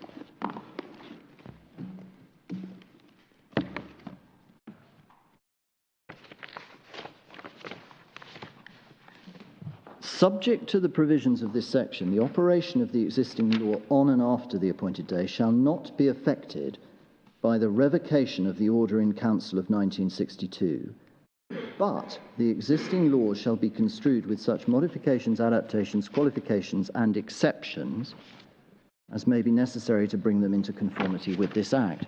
Now, it's clear that the reference to the existing laws in the second part of the subsection, which begins "but the existing laws," envisages laws which are not in conformity with the 1976 Act. In other words, not in conformity with the sections of the Act or with the Constitution scheduled to it, because the schedule is part of the Act. But conformity with the Constitution is to be judged by reference to the Constitution read as a whole, not, and this is critical, not conformity with one section, so for example Section 4 or Section 5, without reference to another section, Section 6, which expressly limits the former sections, 4 and 5's, effect. So if an existing law is already in conformity with the Constitution, nothing is necessary to bring it into conformity in our submission. In relation to that law, therefore, there can be no power exercisable under Section 5.1 of the Act. And Section 4 of the Offences Against the Person Act is just such a law. It's not inconsistent with the Constitution. Conversely, it conforms with it, that being the effect of Section 6.1. And it follows, as it was held in both Matthew by the majority and the minority in Rudall, that there's no power under Section 5.1 to construe Section 4 with any modification, adaptation, qualification, or exception. And put very simply, my lords, my lady, there's no power to modify an existing law under Section 5.1 of the 1976 Act unless the existing law is not in conformity with the Constitution. So the first question to be answered, therefore, is whether the existing law is or is not in conformity with the Constitution. If it is, no question arises of modifying it under Section 5.1. And that was exactly the approach taken by the board 2 years before Matthew was decided in Hughes. So I could just ask you, well, perhaps I don't need to take you to it. Can I give you the reference? And then I'll give you the reference to another case as well. Hughes at paragraphs 48 to 51, 2718 to 2719, and was also the approach taken by the board in Fox paragraphs 9 to 11 at 2364 and following, in each of which there was a savings clause which exempted from inconsistency with prohibition of inhuman or degrading punishment any law which, and I've showed you this already, authorised the infliction of any description of punishment that was lawful before the date on which each became an associated state. And in each of those two cases, the board identified the extent to which the challenged provision was not in conformity with the Constitution, insofar as it required, not authorised, and then proceeded to modify it accordingly. So exactly the approach that we commend to the board, taken 2 years before. And it was also the approach of the board in earlier cases, cited by the minority in Rudall in its discussion of Section 5 of the 1976 Act between paragraphs 86 and 88. And that's at 745. Perhaps we could just have a look at that. So, Mr. Stevens, before doing that, yes. What role does this play, Section 5.1, on your argument? Section 5.1 is of general application, my lord. So if there's some provision of the Constitution which is not saved, there is a mandate to modify by recourse to Section 5.1. The savings clause only applies to the provisions of Sections 4 and 5. Do we have any practical examples of that happening? I'm going to give my lord the same answer that I gave you earlier. Can I see if I can answer that after the lunch adjournment? I'm sure there are. My lord, Lord Reed referred to some practical examples following independence, and certainly there are those instances. Yes, CPASAD is an example, the 2013 CPASAD decision in which detention was, I think, stated to be at the governor's pleasure, was it? And that was modified to be the court's pleasure, or... It was the minister's pleasure, and then it became the court's pleasure. I'm very grateful. I ought to know because I appeared in CPASAD, but I'm afraid it's a long time ago. So that, yes, that's an example, my lord. Yes, thank you.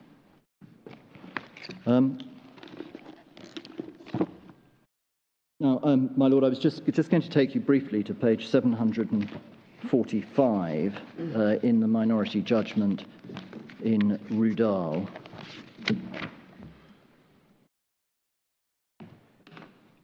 At page 745, paragraph 86. Can we just look at paragraphs 86 and 87?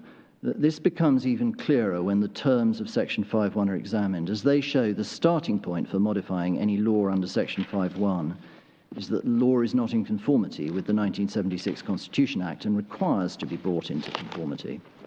Contrary to what the majority say, therefore, the first stage in all cases must be to determine whether the existing law is in conformity with the 1976 Constitution Act, not with Sections 4 and 5 of the Constitution when read in isolation, but with all the relevant provisions of the Act, and more particularly with all the relevant provisions of the Constitution, including Section 6.1a. If it turns out that the law is to a greater or lesser degree not in conformity with the Constitution, then the duty of the court is to read it with such modifications, etc., as may be necessary to make it conform. When that process has been carried out, the existing law will conform to the Constitution. There's nothing further to be done. That approach applies across the board, whatever the provision of the Constitution is in play. That's the point, my lord, about it applying generally a modification provision. Not only is this the plain meaning of the words of Section 5.1, but it's the meaning that has been attributed to the equivalent provisions in many constitutions over many decades. The settled case law shows that Section 5.1 comes into play only once the court has held that an existing law is inconsistent or incompatible with the Constitution. It also shows that the wording of Section 5.1 gives the courts the power to bring legislation into conformity with the Constitution, which far exceeds any power of mere construction and amounts to a power of amendment. And then there are some examples given. not examples, I should say, which involve savings clauses. Now, in the same way as the approach of the majority in Rudal, as was held by the minority in that case, at 746, the appellant's argument with respect skips over that initial step, which the cases, as well as the words of section 5.1, show is necessary. Instead, the appellant's argument proceeds on the basis that section 6.1 of the Constitution prevents sections 4 and 5 from invalidating an existing law, but does not prevent them from causing an existing law to be somehow not in conformity with the Constitution, so opening the door to the power of modification. So apparently, therefore, the power of modification operates whilst the existing law is in some sort of limbo, in a vacuum somewhere between invalidity, in other words, void for inconsistency, which but for section 6.1 would be the clear effect of section 2, and conformity. And we respectfully submit that that is an impossible view of sections 4, 5, and 6.1 read together. Section 6.1 cannot be interpreted to mean that sections 4 and 5 do not invalidate an existing law, but do make it somehow unconstitutional and thereby susceptible to modification, because that's what the argument reduces to. Now, there is also a further problem with the appellant's argument. If the effect of section 5 of the Act is to require modification to ensure consistency with the Constitution in the way my learned friend suggests, sections 6.1b, 6.1c, and as already canvassed by the board with Mr. Fitzgerald, section 6.2 of the Constitution really serve no purpose, save in those rare cases of potentially extreme inconsistency where on the appellant's argument modification is impossible and the law is therefore saved by section 6. So on the appellant's argument, my lords, my lady, an enactment which derogates from a fundamental right is modified. So it makes little sense for section 6.1c, which is at 430, for example, to preserve an enactment that alters an existing law but does not derogate from any fundamental right in a manner in which, or to an extent to which, the existing law did not previously derogate from that right. Both sections 1b, subsections 1b and c, envisage and permit a future law or amendment which derogates from human rights. Yet on the appellant's argument, any existing law which is replaced or amended is, before it's ever replaced or amended pursuant to these provisions, to be construed on or after the appointed day with such modifications, adaptation, qualifications and exceptions as may be necessary to achieve conformity, because that's what section 5 says. So in short, one gets to a position where there's no work for section 6.1b or c or 6.2 to do, save in the rare cases if those provisions are confined, as they must be on the appellant's argument, to laws which can't be modified at all. And that would be a very surprising scheme for the framers of the Constitution to have devised, to say the least, in our submission. Now, my lords, finally, we submit that the appellant's interpretation, which requires the court to consider modification in the event of inconsistency before or without considering the question of conformity or inconsistency with the Constitution as a whole, does two things which I mentioned earlier. First, robs the saving clause of all viable content, and second, produces a perverse policy and potentially perverse results. Now, both of these were matters considered by the majority in Matthew and also the minority in Rudall. First, if a court can begin by construing existing laws with any modification necessary to bring them into conformity with any of the provisions of sections 4 and 5, by the end of that process, the laws will conform to them. In other words, the function of section 6.1a would be limited, as I've already submitted, to saving laws which cannot, because they are inconsistent in such an extreme way, be modified by section 5.1. And that would leave the purpose of section 6.1a practically redundant in view of the wide ambit of section 5.1, because it is only going to be a rare case that cannot be modified. You've already been shown the authorities, I think Beckles was one of them, which demonstrated just how wide the power is, which I entirely accept, and how the court will strive to achieve conformity.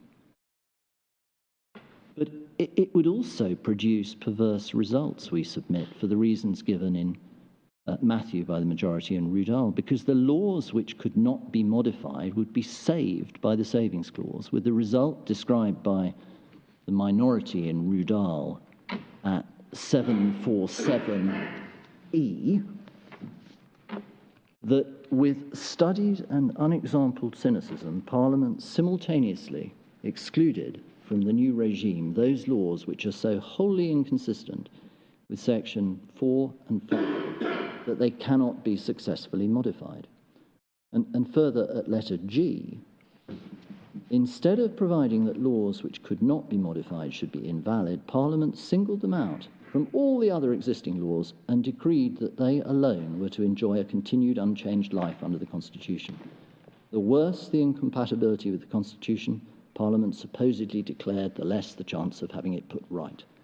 Now, that was Rudall in the minority, I accept, but similar problems exactly with the appellant's argument were identified by the majority at Matthew at paragraph 21, that's 552, and in rather greater detail in Boyce, which was adopted, in Matthew at paragraphs 37 to 41, and that's 520 to 521.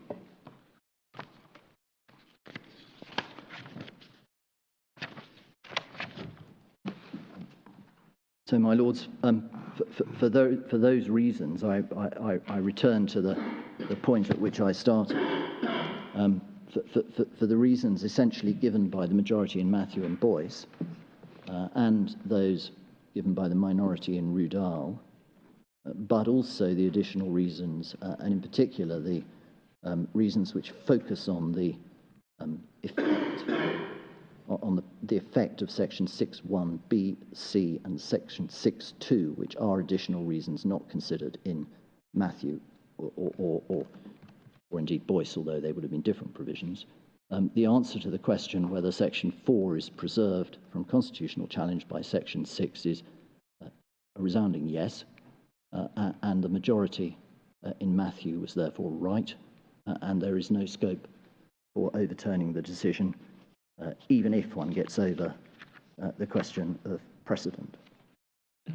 My Lord, I said that I would deal briefly with what is issue 3, which concerns the question of whether there are other breaches of provisions of section 4 and section 5 of the Constitution. Now, my learned friend Mr. Fitzgerald has not addressed you on that, and nor did Mr. Mendes. Their focus has very much been section 5.2b.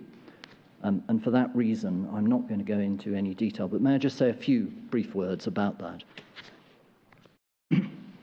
We accept that the mandatory death penalty would infringe the right not to be subjected to cruel and unusual treatment or punishment, protected by section 5.2b, if that right applied to existing laws. But for the reasons that I've already submitted, the answer to that is section 6. If the board agrees with us in that respect, and that Section 6 is an answer, there is no need to go on and consider the appellant's wider human rights arguments, which include new arguments that we've addressed in our case, since the result is the same, because the same answer, Section 6, Section 6 stands in the way of those other alleged breaches of Sections 4 and 5 in exactly the same way as it does the breach of Section 5.2b. Equally, even if the board were against us on issues 1 and 2, there's no need for the board to consider the wider human rights arguments, because a finding of breach of Section 5.2b and the consequent modification of Section 4 of the OAPA would give the appellant all he's asking for and would be entitled to, namely a discretionary death sentence in place of a mandatory one. Now, my lords, whilst I accept that the constitutional provisions were different in each of these two cases, it's also perhaps worth noting that in Ray's, at paragraph 48 at 708, the board found it unnecessary to express a conclusion on Section 3 of the Constitution of Belize, which, among other things, provided for the right to the protection of the law, which is one of the new arguments deployed by the appellant. And the reason it gave for that was the clear conclusion it had reached on Section 7, and Section 7 was the equivalent provision of Section 5.2b, with which your lordships are concerned. And then in Hughes at 50, at 2718, similarly, the board found it unnecessary to address the argument based on Section 1 of the Constitution of St. Lucia, which, among other things, provided for equality before the law and protection of the law. Again, the new argument, or one of the new arguments. Moreover, the appellant acknowledges in their case both that their arguments alleging breaches of Section 4b, protection of the law, and indeed 5.2e and 5.2h of the Constitution are new, and were not arguments advanced by the appellants in Rudall, Matthew, or Boyce. And the issues raised by them were not therefore addressed by the courts in Trinidad and Tobago in either of those cases, Rudall or Matthew, or indeed by the Judicial Committee in any of the three cases, including Boyce. Whilst I of course accept that this appeal has come before the board on a second application for permission to appeal against sentence, having last been before the Court of Appeal as long ago as 2012, it is a paradigm example of a case in which ordinarily it would be highly desirable for the board to have the considered views of the judges of the local courts on sensitive and controversial human rights issues which are new, such as the Section 4b protection of the law argument. And there is authority to that effect. I'm not going to take you to it, but Baker and the Queen, which you've got at 1155 to 6 is the relevant passage, in which the board had occasion to make observations both about the issue of precedent, but also its practice in relation to new points of law. And more recently, Lord Hughes commented on the importance of the views of the court, or courts below, in Lendor at 61. That's 3217. Perhaps I could just read what he said. As far as the board is concerned, particular importance will generally be attached to the views of the courts below before recognising any development of the law which is not warranted by the express terms of the Constitution or necessarily implicit in them. Well, my lords, my lady, that the new arguments, in particular the argument relying on Section 4b of the Constitution, expand the grounds of appeal and the ambit of the issues, and since it is not necessary, whether you're with me or against me, in relation to the Savings Clause, for you to consider that you should not, with respect, do so in all the circumstances, because, as I've already submitted, the short answer to the various allegations of breach on my case is Section 6, and if I'm wrong about that, it makes no odds so far as Mr. Fitzgerald is concerned. And therefore, since none of these new arguments were addressed in oral argument, but rather the focus was entirely on section 5.2b, I don't propose to address them further unless the board would wish me to do so. Now, my lord, I've done quite well, so I'm going to be able to invite Mr. Poole to stand up and address you on other matters. And those are my respectful submissions. Thank you very much, Mr. Stevens.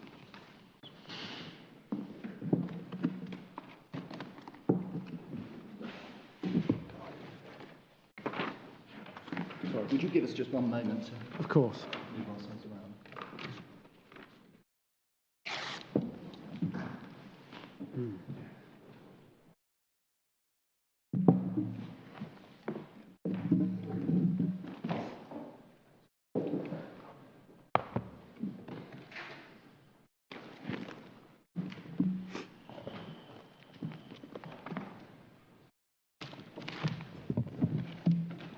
My lord, my lady, separation of powers in the respondent's submission raises three questions. First, does an alleged breach of the separation of powers give the appellant an independent ground of appeal?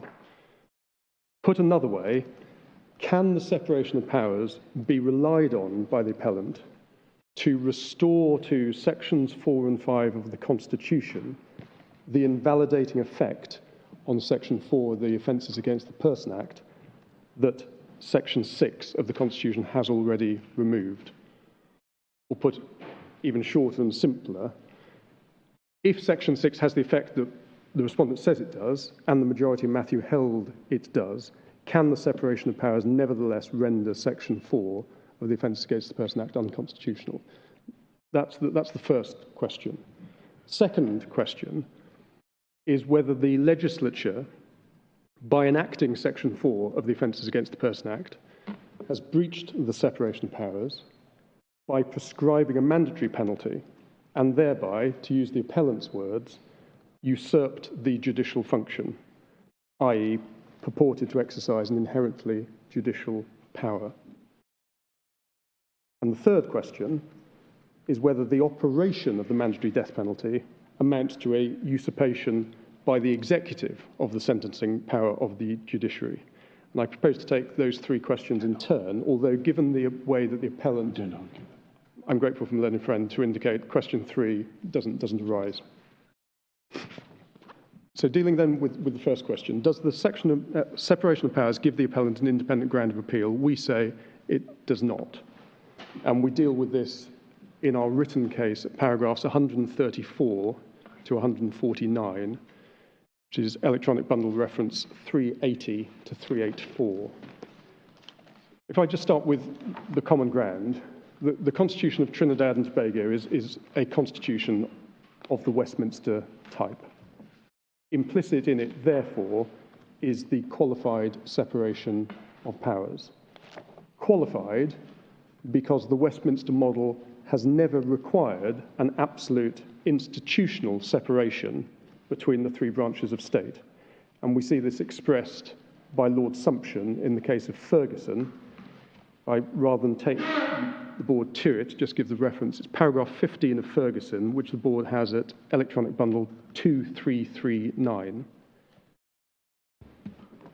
Now, an often cited exposition of the principles underlying a Westminster model of constitution was given by Lord Diplock in Hines, which the board has at 2650.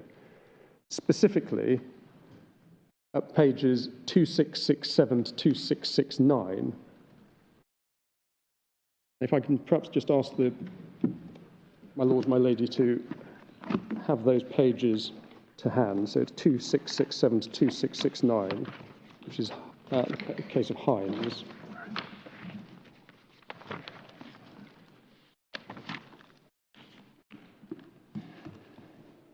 From letter D on 2667,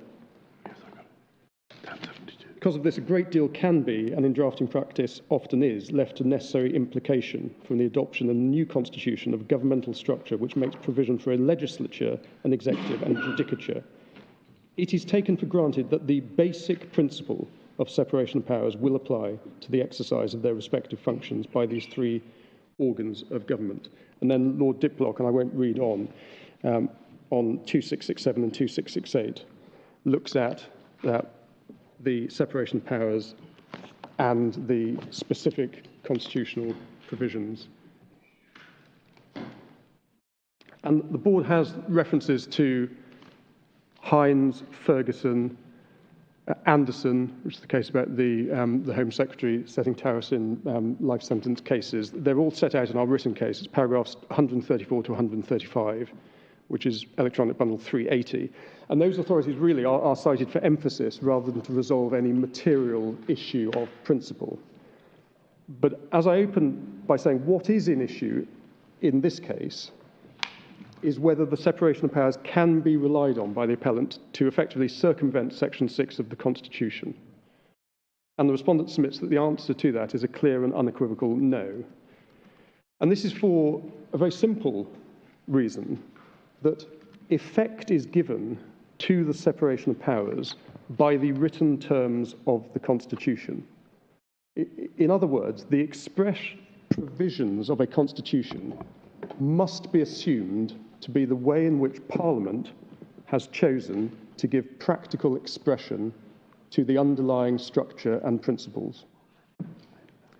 And that shouldn't be controversial, saying effectively that the Constitution, rather than the separation of powers, is the supreme law here in Trinidad and Tobago, and that's declared in Section 2 of the Constitution.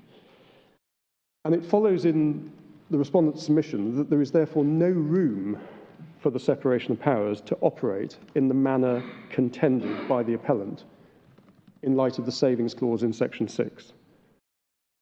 Put simply, as the Constitution itself preserves the mandatory death penalty, there isn't some other principle by which the law can be invalidated. And that is the point that was made by the majority in both Boyce and Matthew. And as I will show my lord, my lady, in a moment, it's also the point that was accepted by the minority. But before turning to Boyce and Matthew, it is necessary to correct something that is said by the appellant in their written case and was repeated in oral submissions. The opening paragraph of the appellant's written case, for your reference, it's EB 268. It is said that to the extent that the appellant alleges that his rights under sections 4 and 5 of the Constitution have been infringed, he must persuade the board that Matthew was wrongly decided and should be overturned. Now, that is obviously correct as far as it goes, but the appellant then goes on to suggest that the same cannot be said in respect of the separation of powers, i.e. he doesn't have to persuade the board here that Matthew was wrongly decided on that issue. And I respectfully submit that that's wrong. If the appellant is seeking, as he undoubtedly is, to rely on the separation of powers as a standalone basis for finding Section 4 of the Offences Against the Person Act to be unconstitutional, he must persuade the board that Matthew was wrongly decided. And that's because the majority found in Matthew that the separation of powers could not operate in the way contended for by the appellant in light of the express provisions of the Constitution. If I can make good that point, asking the board to just have Matthew to hand, it's paragraph 28 of Matthew, which is at page 553.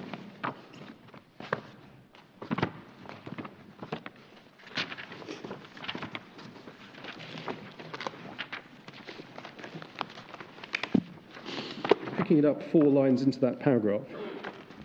Most constitutions have some overlap between legislative, executive and judicial functions.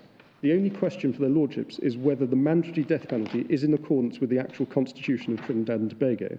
As the constitution itself makes express provision for the exercise of the power of commutation by the president and preserves the mandatory death penalty, their lordships do not think there is some other principle by which these laws can be invalidated. And as we note in our written case at paragraph 136, even the minority in Matthew, in my submission, recognised that the principle of the separation of powers did not provide the appellant with an independent ground of appeal. And we see that in Matthew at paragraph 62, which is the minority judgment, where it is said at letter H, the high desirability on constitutional grounds of entrusting to the judiciary the effective decision, subject always to the exercise of prerogative mercy on the measure of punishment which a convicted murderer should undergo, does not, in our opinion, give the appellant an independent ground of appeal, but does underline the need to make the modification which we favour. In my submission, what Lord Bingham and the minority is recognising at paragraph 62 is the separation of powers cannot restore to sections 4 and 5 the invalidating effect on section 4, which section 6 has already removed. The same point is made by the majority in Boyce. It's at paragraph 70 of Boyce, which the board have at 528.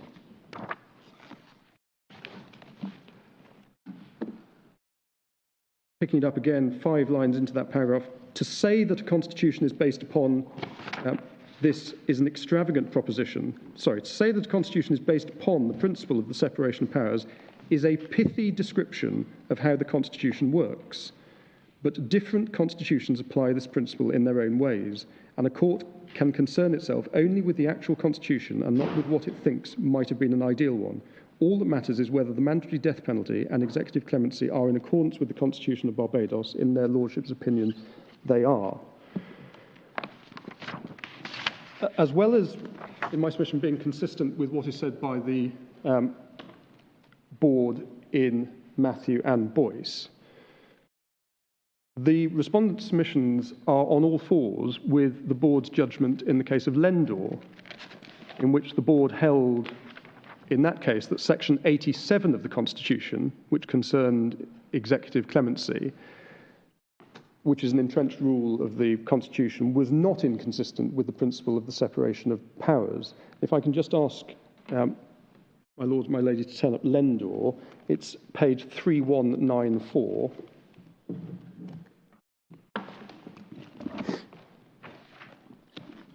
And as I say, Lendor concerned the exercise of the presidential power of pardon in a Pratt and Morgan delay case. That's to say, a case where it's become unlawful for the death sentence to be carried out by reason of delay. And one of the arguments in Lendor that was advanced by the appellant was that the substitution of a lesser sentence is a judicial function, and so therefore for the president to assume it to himself was contrary to the separation of powers. As that was, it was said to be the executive trespassing on the judicial function. Now, that argument was rejected by the board in Lendor for the reasons that are given by my Lord Hughes at paragraphs 16 and 17. It's page 3204. And I would commend to the board what is said there, and I don't propose to read paragraphs 16 and 17. But what my Lord Hughes observes is that the Constitution of Trinidad and Tobago assumes some separation of powers, draws the distinction between construing legislation so as to ensure that it's consistent with the separation of powers, and construing an entrenched rule of the Constitution, so in Lendor, section 87. And then at letter D, my Lord Hughes states, there's no room for this process when the provision under consideration is itself an entrenched rule of the Constitution. There is no power in a court to go behind its explicit provisions by asserting some yet higher norm of legal theory. And then the observation is made at paragraph 17 that a similar argument was rejected by the board in Boyce in the context of the mandatory death penalty.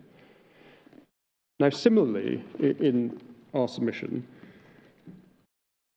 the appellant's argument in this case invites the board to find that an implied provision of the Constitution, namely the qualified separation of powers, somehow trumps an entrenched provision such as section 6, or at least devalues its plain effect in our submission. And again, the short point is it cannot be said that the mandatory death penalty is unconstitutional, i.e. in breach of the separation of powers, if the Constitution, which is the supreme law of Trinidad and Tobago, makes provision for it. As we say, it does. And my submission, there's no reason for the board in the present case to depart from the reasoning in Boyce and Matthew, which is also, in my submission, underscored by the reasoning in Lendor. Now, if contrary to the respondent's case and the majority in Matthew, Section 6 does not remove the invalidating effect on Section 4 of Sections 4 and 5 of the Constitution, in our submission, there is still no breach of the separation of powers because of the reasons I'll come on to develop when addressing question 2, the well-established common law rule that Parliament is entitled to prescribe a fixed punishment without usurping the judicial function, which extends, in our submission, to all levels of punishment, even the most severe. And I'll take the board, when addressing question 2, to cases such as Deaton and Hines. Before I move to that second question, though, it's necessary to deal with two cases that were relied on in oral submissions by my learned friend, Mr. Fitzgerald, in support of the argument that the separation of powers can be seen somehow as a supra-constitutional principle. And those are the cases of Mollison and the cases of Koirati. The board has Mollison, and I would ask you to please turn it up at 6:30.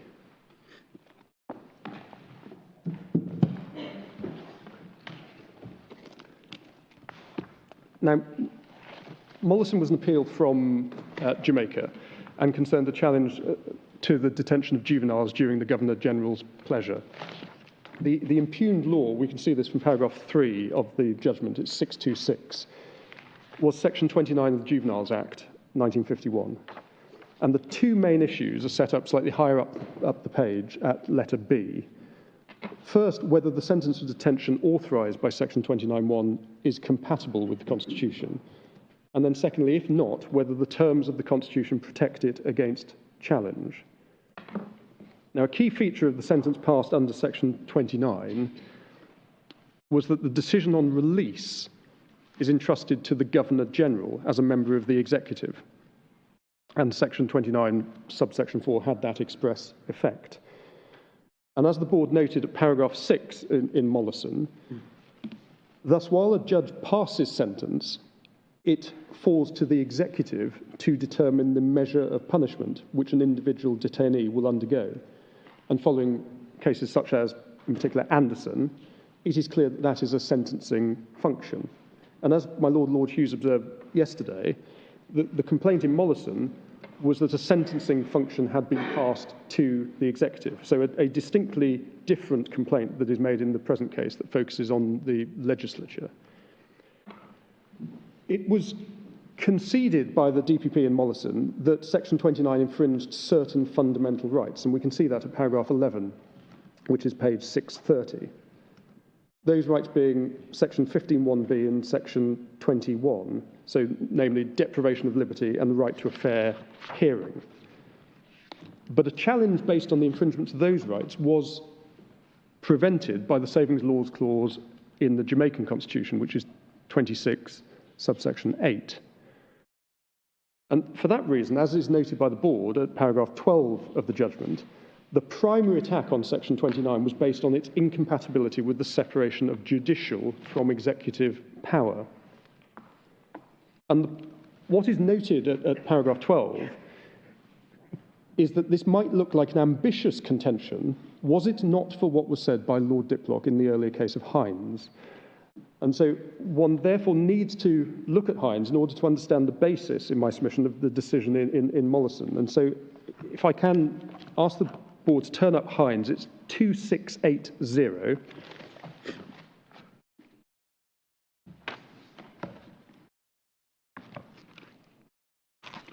And just to take it from the head note at 2650, Hines concerned a law, again we're in Jamaica, established a new gun court to try firearms offences. For present purposes, there are two important points to note about Hines in my submission. First, Hines was not concerned with an existing law. As such, there was no need for the board to consider in Hines the effect of the savings laws clause when dealing with a challenge based solely on the separation of powers.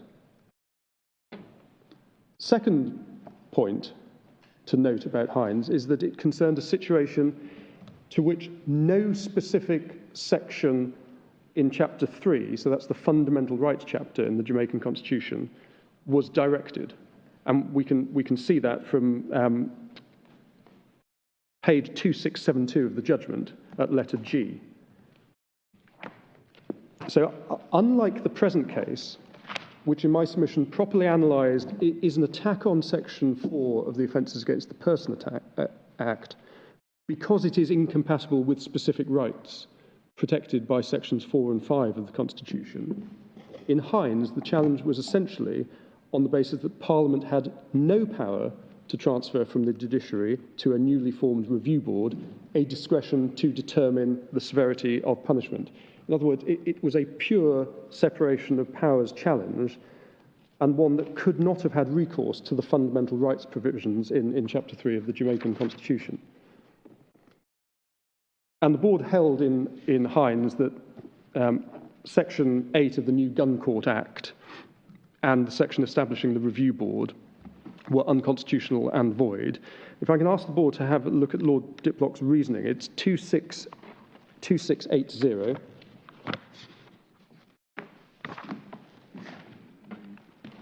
to 2682.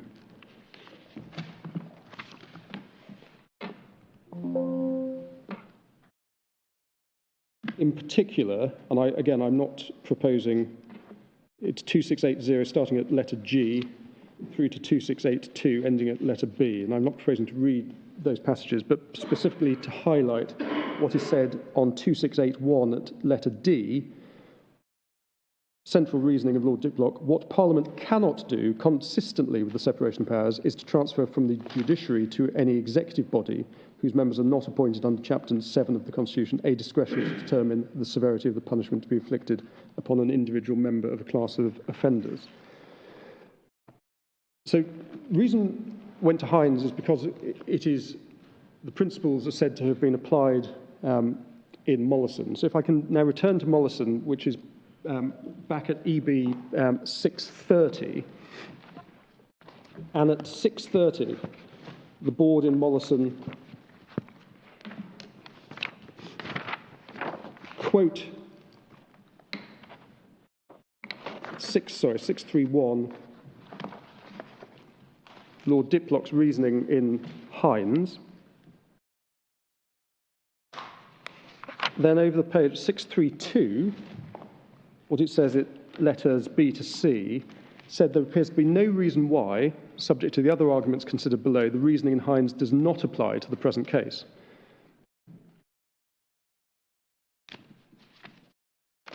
Then at paragraphs 14 to 15, they consider the argument whether Section 29 is immune from constitutional challenge by virtue of the savings clause, their Jamaican Constitution 26.8.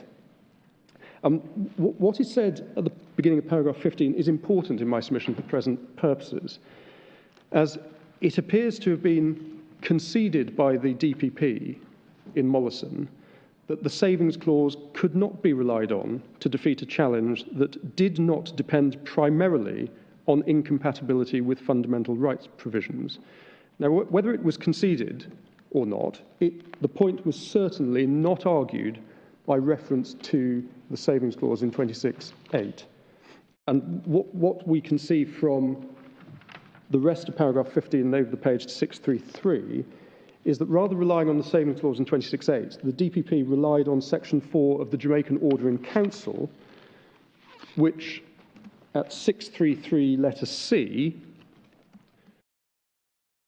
the board rejected as the effect of Section 4 of the Order in Council is not to preserve the validity of existing laws.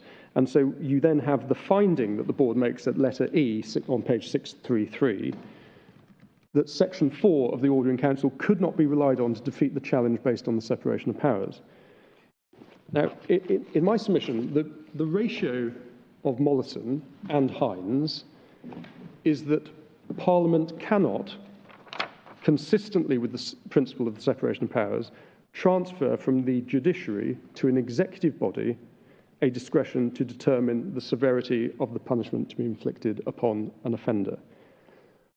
Mollison, in my submission, is not authority for the proposition that the separation of powers is an overriding or supra-constitutional principle with the scope to operate in the way contended for by the appellant, i.e. the ability to go behind the express provisions of the Constitution, such as Section 6, by asserting some higher norm of legal theory, to adopt my Lord Hughes's words in Lendor. And just 4 final short points on Mollison. First, Hines, the board did not consider the effect of a savings laws clause, as there was no challenge to an existing law. I've made that point already. Second, there does not appear to have been any argument in Mollison on the effect of a savings clause. The DPP's focus and argument was on Section 4 of the 1962 Order in Council. Third, unlike Mollison, where the challenge did not depend primarily on incompatibility with any fundamental rights provision, I say properly analysed, the challenge in the present case does depend on incompatibility with fundamental rights protected by Sections 4 and 5, because the real vice complained of is the imposition of a disproportionate penalty. And this is important in my submission when we're looking at the separation of powers argument, because what is objectionable is not that the legislature has prescribed a mandatory sentence, but that the sentence is a disproportionate penalty and infringes Section 5(2)b. That is not a separation of powers complaint, it's a fundamental rights complaint. And I'll develop that submission by reference to the authorities when looking at question 2, such as Deaton and going back to Hines. And the fourth and final point on Mollison is, what is said at paragraph 15 of Mollison about the effect of a savings clause in the Jamaican Constitution was not followed by the board after full argument on the issue in Matthew and Boyce, including, as I've already shown, the minority, which included Lord Bingham, who delivered the judgment in Mollison. And it might be said that if Mollison is authority for the proposition suggested by the appellants, it is curious that it did not feature in the minority judgment in Matthew. And just to give some references, and I won't ask the board to turn the case up, to make good the point that Mollison was cited by both sides in Matthew and referred to the board in their judgment. So one sees the appellant's argument is noted in the judgment in Matthew at page 542 between letters E and F. The response is noted at page 547 at letter E. And although Mollison doesn't feature in the majority judgment, there's a rejection of the argument on the separation of powers, as I've already taken the board to, at paragraph 28, which is page 553. And then Mollison is expressly referred to by the minority, and yet the minority still finds that the separation of powers does not provide an independent ground of appeal. And we see that at paragraph 62, letter H, which is page 569. And again, in Boyce, Mollison is referred to by the majority at paragraph 36, it's page 520, albeit that's a reference to the modification argument as opposed to a separation of powers argument. And then, as I've taken you to, the separation of powers argument is rejected at paragraph 70, which is page 528. The second case that is relied on in Lenfriend's oral submissions on separation of powers is Koirati. And if I appreciate I can certainly begin. I may not finish Koirati, but if I start on Koirati, the board have it at page 4436. And just to give also a reference for my lords and my ladies' note, we deal with Koirati in some detail in our written case. It's paragraphs 140 to 149, which is page 381 to 384.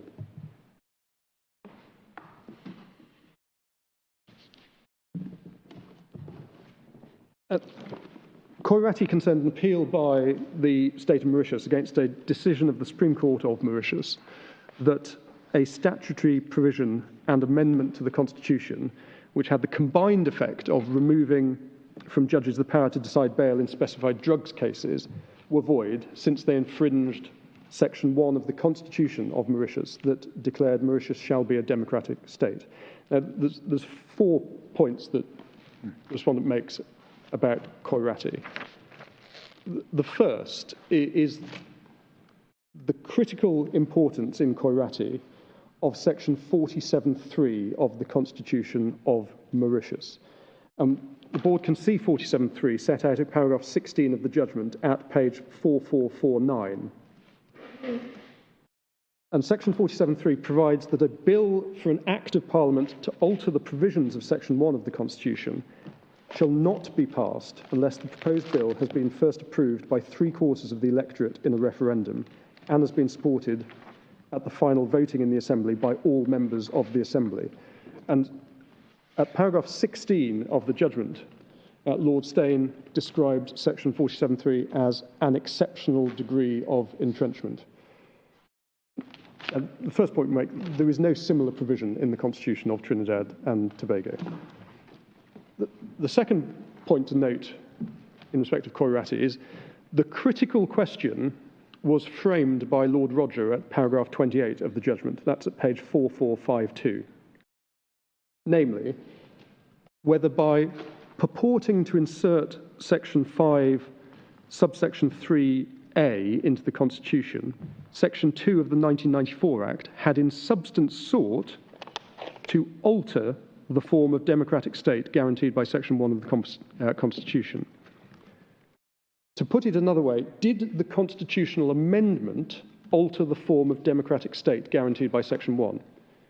And if that question is answered in the affirmative, then such legislation could only be passed in accordance with what Lord Roger described as the ultra-strict requirements of Section 47.3, and we see Lord Roger's words at paragraph 31 of the judgment. So in my submission, in Koirati, the separation of powers as, if you like, an abstract principle was not relied upon as an independent ground for declaring pre-existing legislation inconsistent with the Constitution of Mauritius and therefore void. Rather, the deep entrenchment of Section 1 of the Constitution was critical in the evaluation of the constitutionality of legislation passed after the Constitution, which purported to alter the Constitution. And the board held in Koirati that the exceptional degree of entrenchment of Section 1 was to preclude amendment to the Constitution other than in compliance with the ultra-strict requirements of Section 47.3. Because given the nature of the amendment, it was contrary to the democratic principle and the separation of powers underlying Section 1. And we see that from the passages that we've set out and quoted at paragraph 144 of our written case, so at page 383. So just to finish on the second point on Koirati, we say the factual matrix, the issues, the argument, the basis of the decision are all far removed from the present case, namely the constitutionality of pre-existing legislation expressly preserved by the Constitution itself. And third point we make on Koirati is, if one looks at the observations that are made by Lord Stane at paragraph 12 regarding the idea of democracy that's encapsulated in Section 1 of the Constitution, we submit they are of a piece with the observations of the board in Boyce and Matthew about the qualified separation of powers not being an overriding supra-constitutional principle, but a description of how the powers under a real constitution are divided. And the fourth and final point on Cororati, and the appellant's reliance on it, they say, as bolstering their separation of powers argument, we say, well, it is inconsistent with the more recent authority of Lendor, and I've taken my Lord and my Lady to what was said there by my Lord, Lord Hughes at paragraph 16. I've already referred you to that. My Lord, my Lady, I'm going to move on to question 2, and that's probably an appropriate time for me to stop. Very well. We'll adjourn until 2 o'clock.